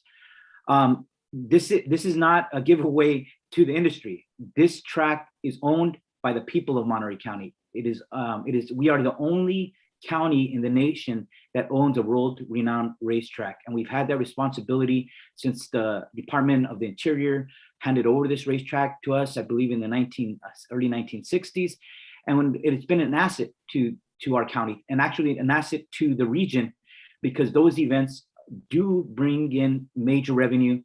They do keep people working, many who are my constituents in Salinas. When we have big events, those jobs generated in restaurants, in hotels, in other tourism-related businesses, and at the events themselves at Laguna, they generate funding for us, not to mention the TOT tax that is also directly generated by these types of big events that come to our area. And I think we incorporated here also an amount, $1 million, that we should be pursuing and trying to solicit those private donations to at least pay that 20% of the cost of the start finish bridge. And that is incorporated into this proposal. So I know that our discussion is going to be how much do we take from these different amounts. I obviously saw that there was an unused amount in the Sheriff's Department. Knowing that we were going to have to make a decision on where we get that funding, we set aside that unassigned fund balance to pay a portion of this cost. On cannabis revenue, it is not restricted, as some are saying. And in fact, it's not directly tied to just criminal justice. It's a new industry that the legislature and the governor decide to further legalize. It was legalized for recreational use by the voters of California, but the mechanisms to generate new tax for local governments was done by state legislation and then by a ballot measure here in our county. And that funding, in fact, funds a wide range of services, from core county services to many, many other projects that we would not be able to fund had it not been for this new revenue source. And we review this in our cannabis standing committee, and we've done that in our budget town halls and in our budget discussions every year. And thank God we have this new revenue source, because it was a lifesaver, not only during the pandemic, but it's one of those few revenue sources that local governments did not have at one point in time. And our county budget is in fact a $1.7 billion project. And by far, almost all that money is going to provide all the service people are talking about. It's going to provide healthcare, to deal with homelessness, to deal with housing, economic development, repaving of roads, so on and so forth. There's a long list of services that this is an amount of less than $10 million that we have delayed for so long, that we have kicked the can down the road. And we know that with some recent litigation, it's only a matter of time that we have an injury that would cost us even millions and more by neglecting our duty to just do basic maintenance at this track. And that's what we're talking about here. And I would also say that Latinos, who are 40% of our state, it's a stereotype to say that they somehow are not fans of the many events that take place at Laguna Seca. We had a big bicycling event just a few weeks ago that was very successful, and yet people of all walks of life and backgrounds. We have had concerts there. We've had graduations. We do have the racing events that come at different prices, and so I know people make statements, but it's not accurate of the racing fans. And so I just want us to put that into perspective, because it's easy to put Latinos or working people into boxes, but we should be, understand that California is diverse and Latinos are very diverse, and they are also racing fans as well. That includes myself. So I just wanted to put that out there, and I just make that motion to approve as recommended, but I'm open to hear other thoughts from my colleagues. Thank you, Madam Chair. Thank you, Supervisor Rude Askew, and then I will go to Supervisor Phillips, and then I'll make my comments. Supervisor Askew. Great, thank you. So I understand and agree that Laguna Seca is beloved. It's beloved by family members of mine. I've been to Laguna Seca. I'm not coming at this from a personal place. I get it, right? Like, we love Laguna Seca is world renowned. We love Laguna Seca, and Laguna Seca has tremendous benefits for our local hospitality industry. However, from where I sit right here in this seat, my fiduciary responsibility is to ensure that our taxpayer dollars are spent to benefit all Monterey County residents.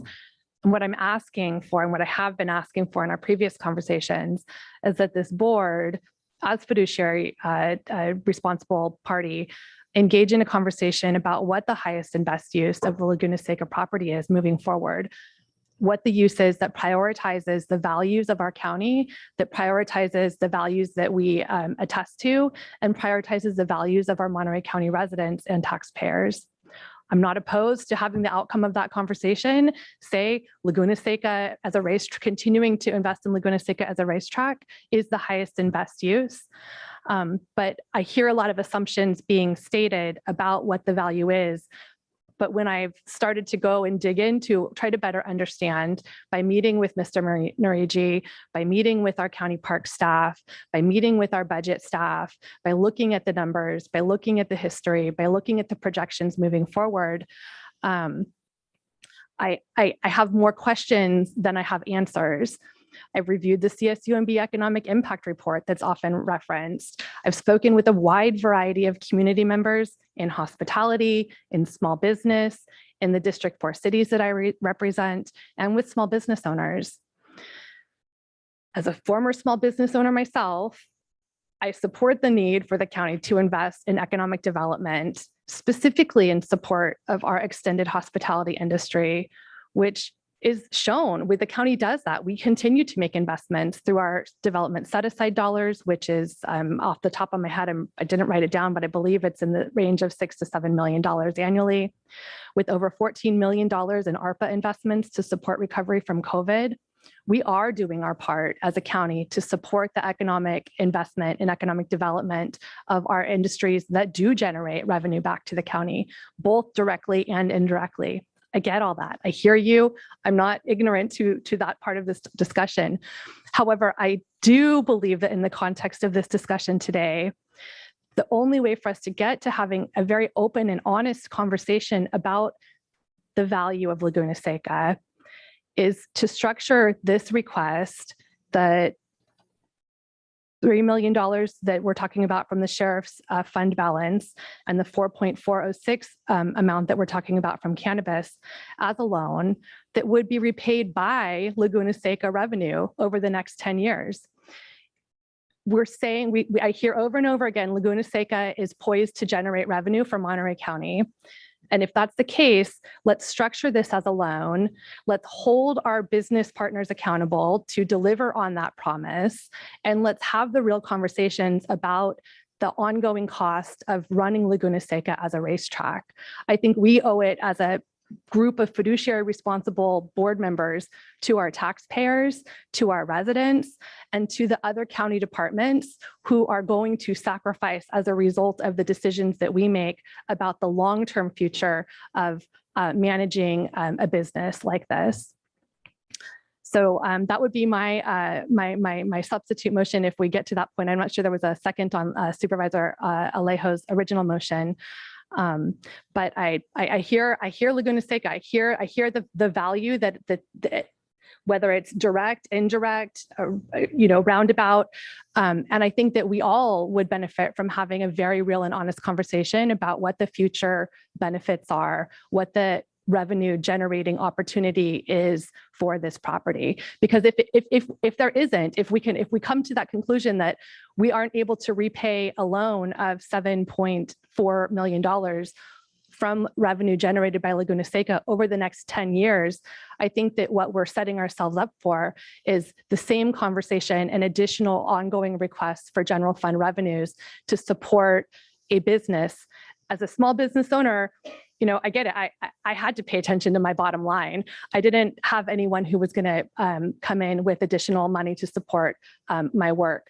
And so we've hired a business director. We've hired a business manager to run Laguna Seca as a business. We've structured it as an enterprise fund.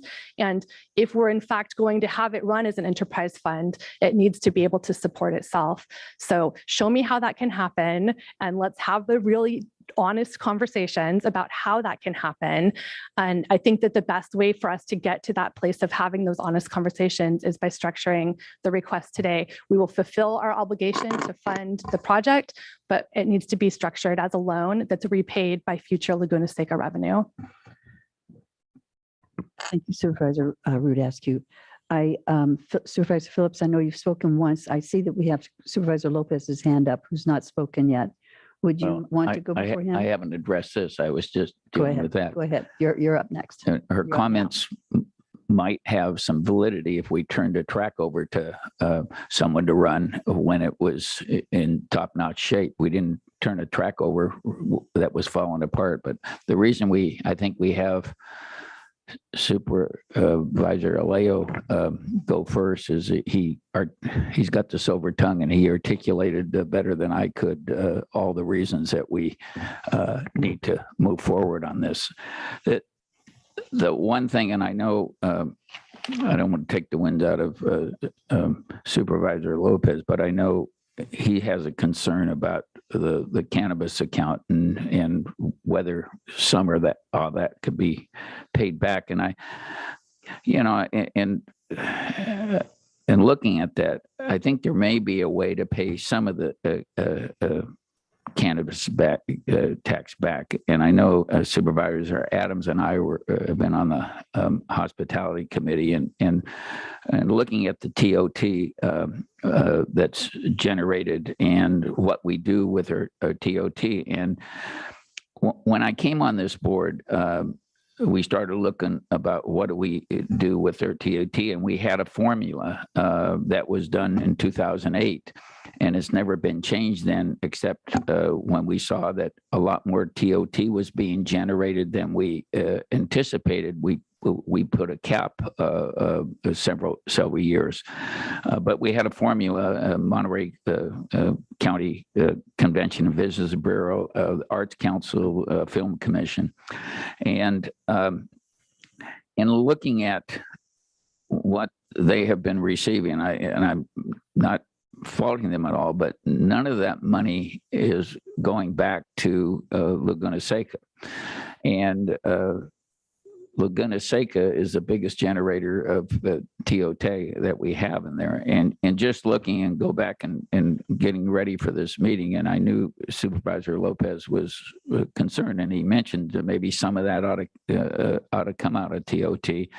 In the difference from 2018 to 2019, or 2018-19 to 21-22, there was a difference of for the Convention Bureau was 1,263,000 in 18-19 and 1,716,000 in 21-22. And if you add up the differences between those years for the three entities, it was $668,000. So my thought was at least maybe half of what's coming out of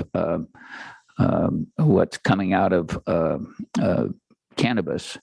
If you took $750,000 a year, and the Visitors Convention Bureau, we did give them some money this year out of ARPA money, so that they would be kind of locked into what they received in 2018, 2019. If you took $750,000 a year and put that back to Laguna Seca in the form of reimbursing cannabis, I thought that was maybe a way that we could address the concerns I know that Supervisor Lopez has. So that was my thought. Thank you. Thank you, Supervisor Lopez. Thank you, Madam Chair, and thank you, John, for making my point. And when this first came to the board, obviously I was supportive of moving forward. The concern for me has always been the source of funding, and today I sit in that same place with the concern about the $4 million coming out of cannabis without a direct tie to the production, the communities that produce it, all those issues that I've raised throughout the conversations that we've had here. So I am supportive of moving forward today with the structured loan, not for the full amount, but for that 4-point-some million that we're talking about pulling from cannabis. I do think that TOT is a strong place to pay it back from, and I do think a 0% loan is appropriate. I don't think 10 years is appropriate. I think a 5 to 7 year horizon is. But that's where I am today. It's where I've been, and I just can't get past that. The fact that we're trying to make sure that the larger community benefits from some of those opportunities that were the cannabis fund, which I think will disappear over the next couple of years, including the funding for some of those core positions, given the outlook of the industry. And so given that, I want to make sure we maximize those dollars to their fullest potential for all residents in the county. And while I see this as a key need, especially for industry and the tourism, I do believe that this track carries its weight. It may not show and reflect in its budget every single year because of the way that return comes to us, but it does come back through TOT as those heads get put in beds, as hotels get filled, and restaurants get that opportunity to serve all the people who come from around the world to see this track, to experience it. And so for me, today, I am comfortable moving forward with that $4 million being structured as a loan. And I know there's already a couple motions out there, but I don't think either of those as made or done in ways that I can support. But I look forward to the continuing conversation. Thank you, Madam Chair. Thank you, Supervisor Lopez. And I'm going to make a couple of comments on my own today. And I'm going to start about commenting about cannabis. There's been a lot of discussion about, how we spend the cannabis dollars. Well, when we first realized that we had this new source of income, we put together, and I was behind this 100%, the opportunity to go out to each of our districts and talk to the people in our community about how they wanted to see this new revenue stream spent. And they wanted it to be on impact. They wanted the areas of financial security. They wanted to ensure that we had good housing. They wanted to ensure that we invested in safety, and they wanted to ensure that there was good education. Those are the things that by investing in Laguna Seca and ensuring that we bring tourists to our district, fund. Those are the things that we pay for. Those are the things that we're able to fund through the cannabis account when we were, this is what we told the public that we would spend the money on. And we have been doing that. And this is the same kind of investment. I really don't see that we are spending money foolishly or spending money inappropriately or a misuse of funds, as someone said, by investing cannabis dollars into something that is a long-term investment. I've spent my entire career in the not-for-profit sector. Everyone knows that. And talk about running a business. I've run businesses. I've had to make payroll. I've had to pay taxes. I've had to ensure that we had health insurance. I understand the profit and loss segment, whether or not one is looking at profit and loss from a profit side. It depends on what you want to call profit, whether it's money or if it's improving people's lives. My form of profit was improving people's lives. I am somewhat, it bothers me when people seem to think that we're taking money that should be going directly to people to make their lives better. That's what we want. That's what all of our jobs are to do. And that's what my job is to do. But my job is also to ensure that I'm wise in the decisions and the investments that we make. And this is a wise investment. This is our asset. In my district, this is the best asset that we have. It is a huge moneymaker for Monterey County, for the people who live here, for the people that need financial security and safe and affordable housing and safety and well-educated and education opportunities. That's what we're doing here. I can only tell you that as I have looked at this frontwards and backwards, I completely see the vision and the importance of investing in Laguna Seca so that we can continue to benefit and raise up all of the other lives of the people in our community who depend on the hospitality industry and depend on the work, the jobs that we provide through the hospitality industry. $139 million of direct spend is an important factor to remember. That's a big number. And it provides our industry, our Laguna Seca is the place that I'm thinking of. I mean, I can only tell you the times that have existed for so many of us beyond the car races. I have been known to tell people that it's absolutely true, that I've seen everybody from the Grateful Dead to the Pope at Laguna Seca. And those are the kinds of things that I think we probably will continue to do. But at any rate, Laguna Seca is a huge draw for the people from around the world. And because we have the opportunity to have such a fantastic track that is beloved, it's not going to be beloved if it's falling apart. This is a critical asset that we own, and it's our responsibility to take care of it so that we are able to have Laguna Seca provide the funding that we need to be able to take care of the people who live in all of our districts,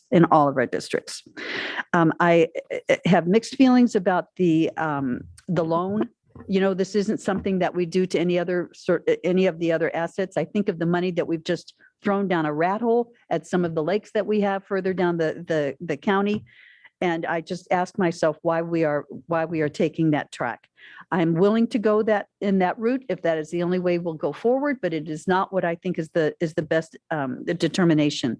I think that A&D has put together a very reasonable package, and my hope and expectation is that we're going to be able to support the package that's been put forward so that we can go forward with our unique and legendary Laguna Seca in the way that it needs to go. It's a common understanding that in order to make money, you have to invest money. And I think clearly the track has been neglected for far too long. And if we're going to continue to compete in the world market of racing, where we get international coverage, and that international coverage is what brings people to our county, that's what we have to do. We need to ensure that we've got a top flight facility. And I believe that this package that's being put forward is exactly that. I guess we're going to just continue talking about this for hours because I see that we have two hands that are raised again. So I will go back to Supervisor Alejo, and then I'll go to Supervisor Lopez, and then I'll see if Supervisor Rudascu has anything more to say, and Supervisor Phillips. Yeah, Madam Chair, it's in response to some of the comments of our colleagues about a loan and putting Laguna Seca in a $4 million hole at a time when this board knows that is unrealistic. This board knows that Laguna has not been profitable, but it could be, and I think it will be in the future. And that is why when this question has come up in December, and I think in January when we talk about this, I proposed that yes, we should have a capital improvement fund moving forward so that any future profits some of that should be put into an account, because guess what? In 7 to 10 years, we're gonna have to repave that track again. These are ongoing maintenance costs. So future profit should be put prospectively into account so that when we get to that point, we could have that money already set aside to repave that track, to fix the bathrooms, whatever other capital improvements are going to be needed at the track. The bridge obviously is going to be only a one time. It's going to last around for several more decades. So that's not going to something that we will have to revisit in 7 or 10 years, but other basic maintenance will. And so that is the alternative to just putting Laguna Seca in a $4 million hole, knowing that it's unrealistic that it will get paid, knowing it's the track's history. So let's be realistic. Let's not just do things that sound politically convenient when we know that they're not realistic. Realistic, if we were being serious about this, is creating a capital improvement account moving forward. And as there is profits, we allocate significant amounts in there every year, so that over just 5 to 10 years, there's hopefully millions of dollars that could help us with that basic maintenance. That is my suggestion, and I hope that could be what our colleagues support moving forward. Otherwise, I know we're going to be here in 3, 5, or 7 years, and that loan's still going to be on the books, and it's not going to be repaid. And I think we all recognize that. The amount that is generated is the economic impact it has to our hospitality and to our jobs in our county, not necessarily in the direct net profit each year that's generated at the track. But as we know, we have made significant changes in the management. We hope that once we get over this pandemic, that we will see that amount increase even more in the future. Thank you. Thank you. Supervisor Lopez. I want to be clear that my hope is that we're taking from overall TOT, not any sort of direct receipts from Laguna Seca. And there is growth in TOT to cover that. And I think managing that over 5 to 6 years, I'm not saying Laguna Seca as an entity is going to cover that loan. I believe that it should come from the general overall TOT growth year over year, which we will experience and have experienced. Now, I do just have to call out that the prior boards refused to invest in the lakes for decades, and referring to it as a rat hole in front of the public is so disrespectful. And I think we should break for lunch and come back after, personally. Supervisor Lopez, let me please, first of all, apologize to you. And secondly, apologize for using that term, which was an expression that my mother always used. And I'm so sorry that it came out. It was certainly not a specific comment made to any place in our county. And forgive me for falling backwards. And I hope that you will personally forgive me if you were offended by thinking that I was speaking to some specific place in our county, which I was not. It was an expression that I grew up with, and it just came right out, throwing money down a blank. So please forgive me, Chris. I certainly was not meant to be disrespectful, and it was certainly not meant as a specific space. So forgive me for that. I think I would rather not break. I'd rather get this completed. Supervisor Phillips. Supervisor Lopez, if I proposed amended or substitute motion that kept everything as Supervisor Leo proposed it, but out of the 4.4 million, 1.4 would stay out of cannabis, and 3 million would be paid back out of 750,000 a year out of TOT. So that would be 3 million paid back to cannabis in 4 years. And like I said, the 750,000 isn't much more than capping those various entities at what they were at 2018, 2019. And I'm not so sure we shouldn't revisit that. I think some of this TOT money should have been going towards Laguna Seca in the long run. So would you consider that kind of middle ground approach? I'll second your motion. Supervisor Lopez. Yeah, I'm thinking on it. Yeah, I could support that as a middle ground. Okay. Do we have any additional comments from any member of the board at this point? Supervisor Alejo's hand is back up. Yes, on this motion, I would be supportive, and I think it makes some sense because, well, it makes direct sense because if Laguna is generating TOT tax and our TOT has gone up over the last several years, which we also recognize, that it would seem logical that some of that additional TOT could go to pay this down. I just wanted to distinguish with and Chris made a point of this to say it wouldn't be repaid from the profit, because I do believe that profit moving forward should pay for future capital investment. But if we're looking to just get a share of the increased TOT tax to pay a portion of the cannabis, I think that is something I think makes sense and that I could support as well. So would you accept the friendly amendment to that effect on your motion? Well, yours is the only active motion, John, because you're the only one Yes. that got a second. Exactly. That's correct. That's correct. So John, it's your motion. It's my second. And it's an opportunity for us to ask for a roll call vote. Sorry. Supervisor Askew, I'm sorry, I didn't see that you put your hand up. Thank you. So just to be clear, so that I understand, we would be allowing the sheriff's fund balance of $3 million to be used without any expectation of payback. Is that correct? Yes. Within this, okay. And then the cannabis assignment would be the 1.46 million without any expectation of payback. And then the 3 million would be paid back from TOT. Would that be out of a new TOT revenue that would otherwise be general fund, or is that out of the development set aside a percentage? Out of development set aside each year.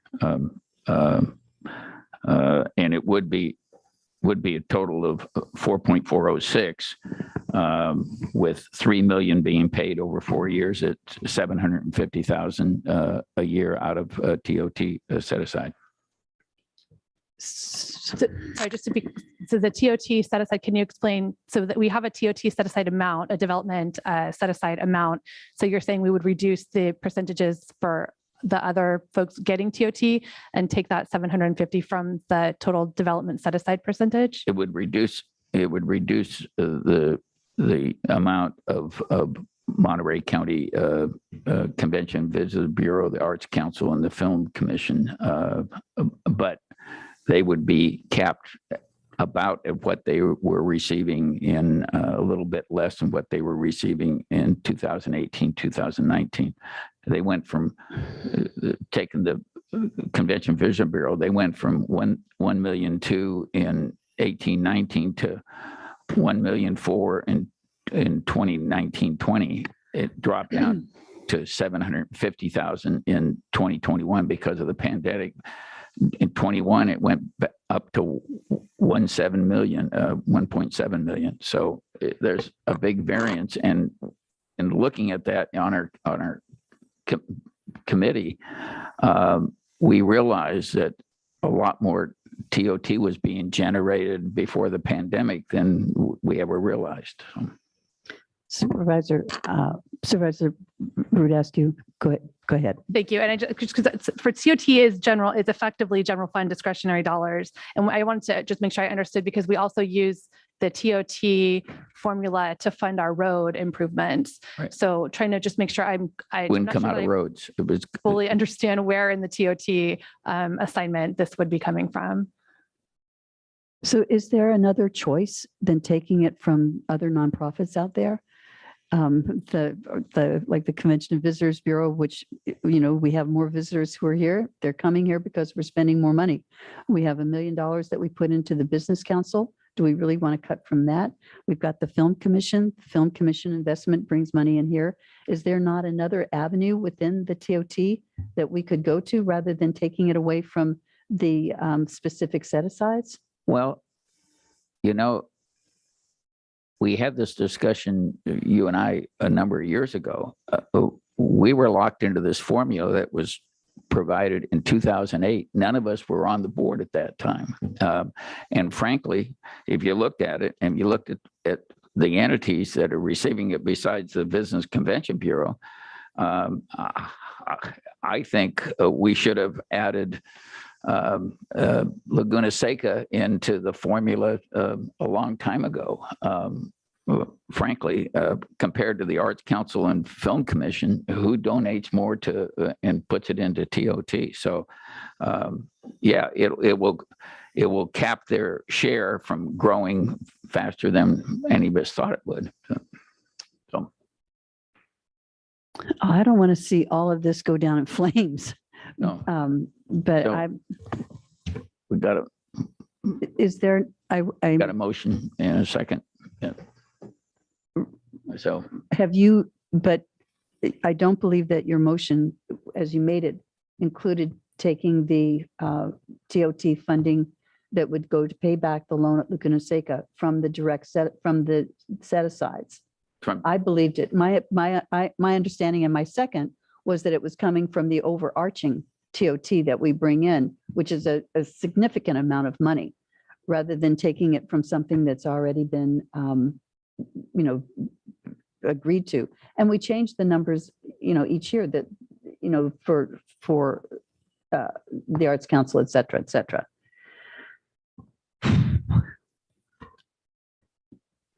So does anybody else want to weigh in on this? Supervisor Phillips, can I clarify? It sounded like originally you were talking about having a cap on the set aside based on 2018, 2019 fiscal year, and potentially using any increases that come in over that amount starting either the current fiscal year or maybe I'm surmising the next fiscal year, the 23-24 fiscal year, and using that any increases in TOT on the set aside. Yeah, over and above what the set aside was in 18-19, basically. Correct. Okay. So and if you looked at that over 18-19 to 21-22, it's 668,000. So if you want to just use without a locked in amount, if we want to use that amount to over the years to pay the debt off, I'm good with that. Okay. My only concern is not impacting the 22-23 budget, because assumptions have been made as far as building the 22-23 budget.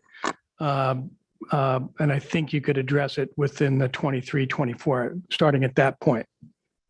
So if you'll forgive me, I see we have a very important hand that has been raised, and it's Ezekiel Vega Rios. Perhaps he can shed some budgetary light on us. Ezekiel, you want to weigh in on this? Yes, I just wanted to make a comment and clarify that the dollar amount that was received for TOT for fiscal year 18-19 by the county, or that was actually used to provide the contributions to the DSAs during the fiscal year 18-19, was approximately $24.9 million. And we're estimating, based on the last fiscal year results for fiscal year 21-22, that we will have $23.5 million available to budget for fiscal year 22-23. So that premise of using the fiscal year 18-19 amounts that were provided to the DSAs and then only use the growth to fund the 750,000 that's been discussed will not be available because there will be no growth. So that will not be possible. Also, any type of allocation from TOT dollars at this point will result in reductions, whether it is reductions on the DSA's allocations, reductions on actual county staffing and services provided to the community, or reductions to the road fund contribution. So those are the major buckets that this action will result on if you vote on it. And as I understood initially, if this is voted as being reduced from the DSAs, then we will make a proportionate reduction of the $750,000 between the three agencies that are getting currently allocation from the county: MCCCBB, the Arts Council, and the Film Commission. So I hope that that helps, just to provide additional information. And Mr. Vega, in relation to how I was articulating, which is that any reduction, if necessary, wouldn't occur until 23, 24, or potentially there might be increases at that point over the 18, 19 TOT amounts. Does that make your work a little more reasonable as far as trying to address the current, the upcoming fiscal year, the 22-23 budget? Correct. So from that perspective, the impact to 22-23 will not be there, right? Because you're looking at the next fiscal year. So if there is any growth in TOT at that point, then that percentage of the growth for the DSAs could be capped at the current amount levels, and then any growth could be used to repay the loan to the cannabis assignment. Well, what are you talking about? Capped at what level? Are you talking about capped at the 2018, 2019 level? If that is what the board votes on, yes, depending on what direction from the board is, you could cap it at the 18-19 level, or you could cap it at the 22-23 level. Either one of those amounts will be fairly similar in amounts when you actually receive the recommended budget and the levels of revenue that we see currently and that we're using for developing the 22-23 budget. The dollar amounts will be similar. So it's up to you to decide that.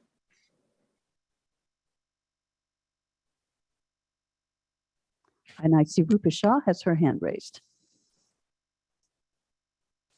Yeah, okay, so just listening to this conversation, I believe Supervisor Phillips is stating the reduction in revenue for TOT from 18-19 to 2021, where the COVID impacts hit the county and the TOT dropped.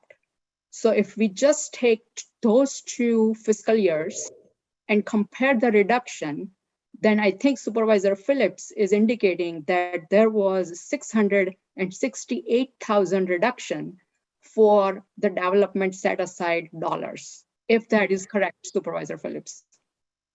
Well, obviously I'm not looking at 2021 when it was reduced tremendously because of COVID, but I'm looking at, and we did cap them before as capping at 2018-19, and anything generated over that goes towards paying off the loan. To me, I don't think it's that complex of an issue.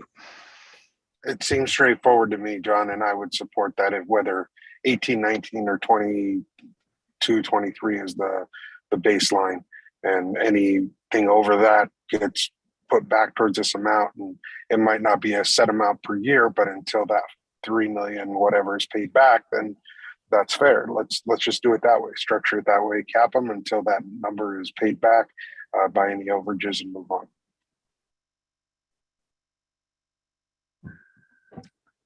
Will that have any, like inflation and cost of living and those sorts of things have any impact on the organizations that get the funding? And why isn't the Business Council being thrown into this mix? Because that's part of the DSA. Is that not correct? My understanding is on the proposal, everyone's capped at 20, either the 22-23 level or the 18-19 level, and any increase in TOT over those levels will go to be paying back the cannabis account for the monies used that we're talking about today on the bridge and the. Let's just do it. and Chair Adams, in the future, if we do cap that amount that goes to those entities. In the future, we can put a cost of living adjustment. So there is a reasonable increase each year as the TOT grows, rather than just a fixed formula that just has the fluctuations of just large increases, large decreases year by year, depending on how much is generated by the TOT. So I think that's certainly a discussion for another day, but there is ways to provide reasonable cost of living adjustments in those allocations based on that, rather than just any fluctuation in the tax generated. Thanks. Right. Thank you for that. And I think currently the business council has a flat amount as opposed, I don't think they flat have a amount, formula. 100,000. Right. So if you Yeah, want to so be we're still on. fair about it, I'd say we use the 2019-20, which gives them a little bit more than what they had in 2018-2019 as the base. As the base. I'm sorry, you saying 20? What year? 2019-20. So my second holds. Yes. So we have a motion with a second. And I'm not seeing any hands raised virtually or figuratively or any other way. So could we please have a roll call vote? Supervisor Alejo. Aye. Supervisor Phillips. Aye. Supervisor Lopez. Aye. Supervisor Askew. I'm not able to support this motion, and I would love us to have a very real conversation so that we can all be on the same page about our assumptions when we talk about value. And Chair Supervisor Adams. Aye. With that, the motion carries 4-1. And now I am happy to announce that we're going to recess to lunch, and we will return at 1:30. Thank you.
Mic 1 check.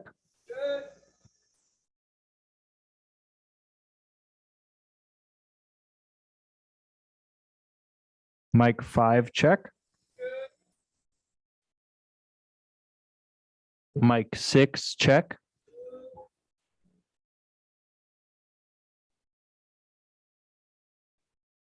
Mic 10 check. Mic 11 check.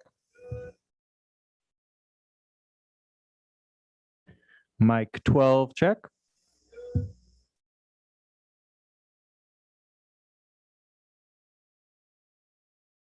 Staff mic 1 check. Staff mic 2 check.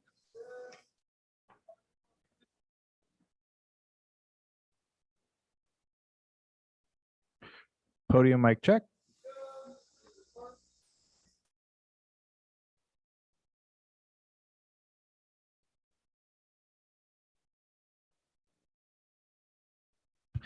Clerk mic check.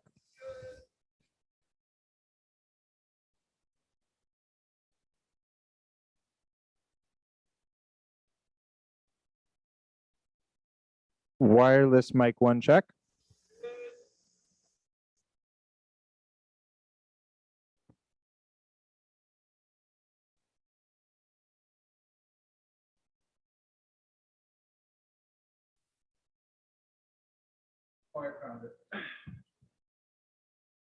Wireless mic 2 check.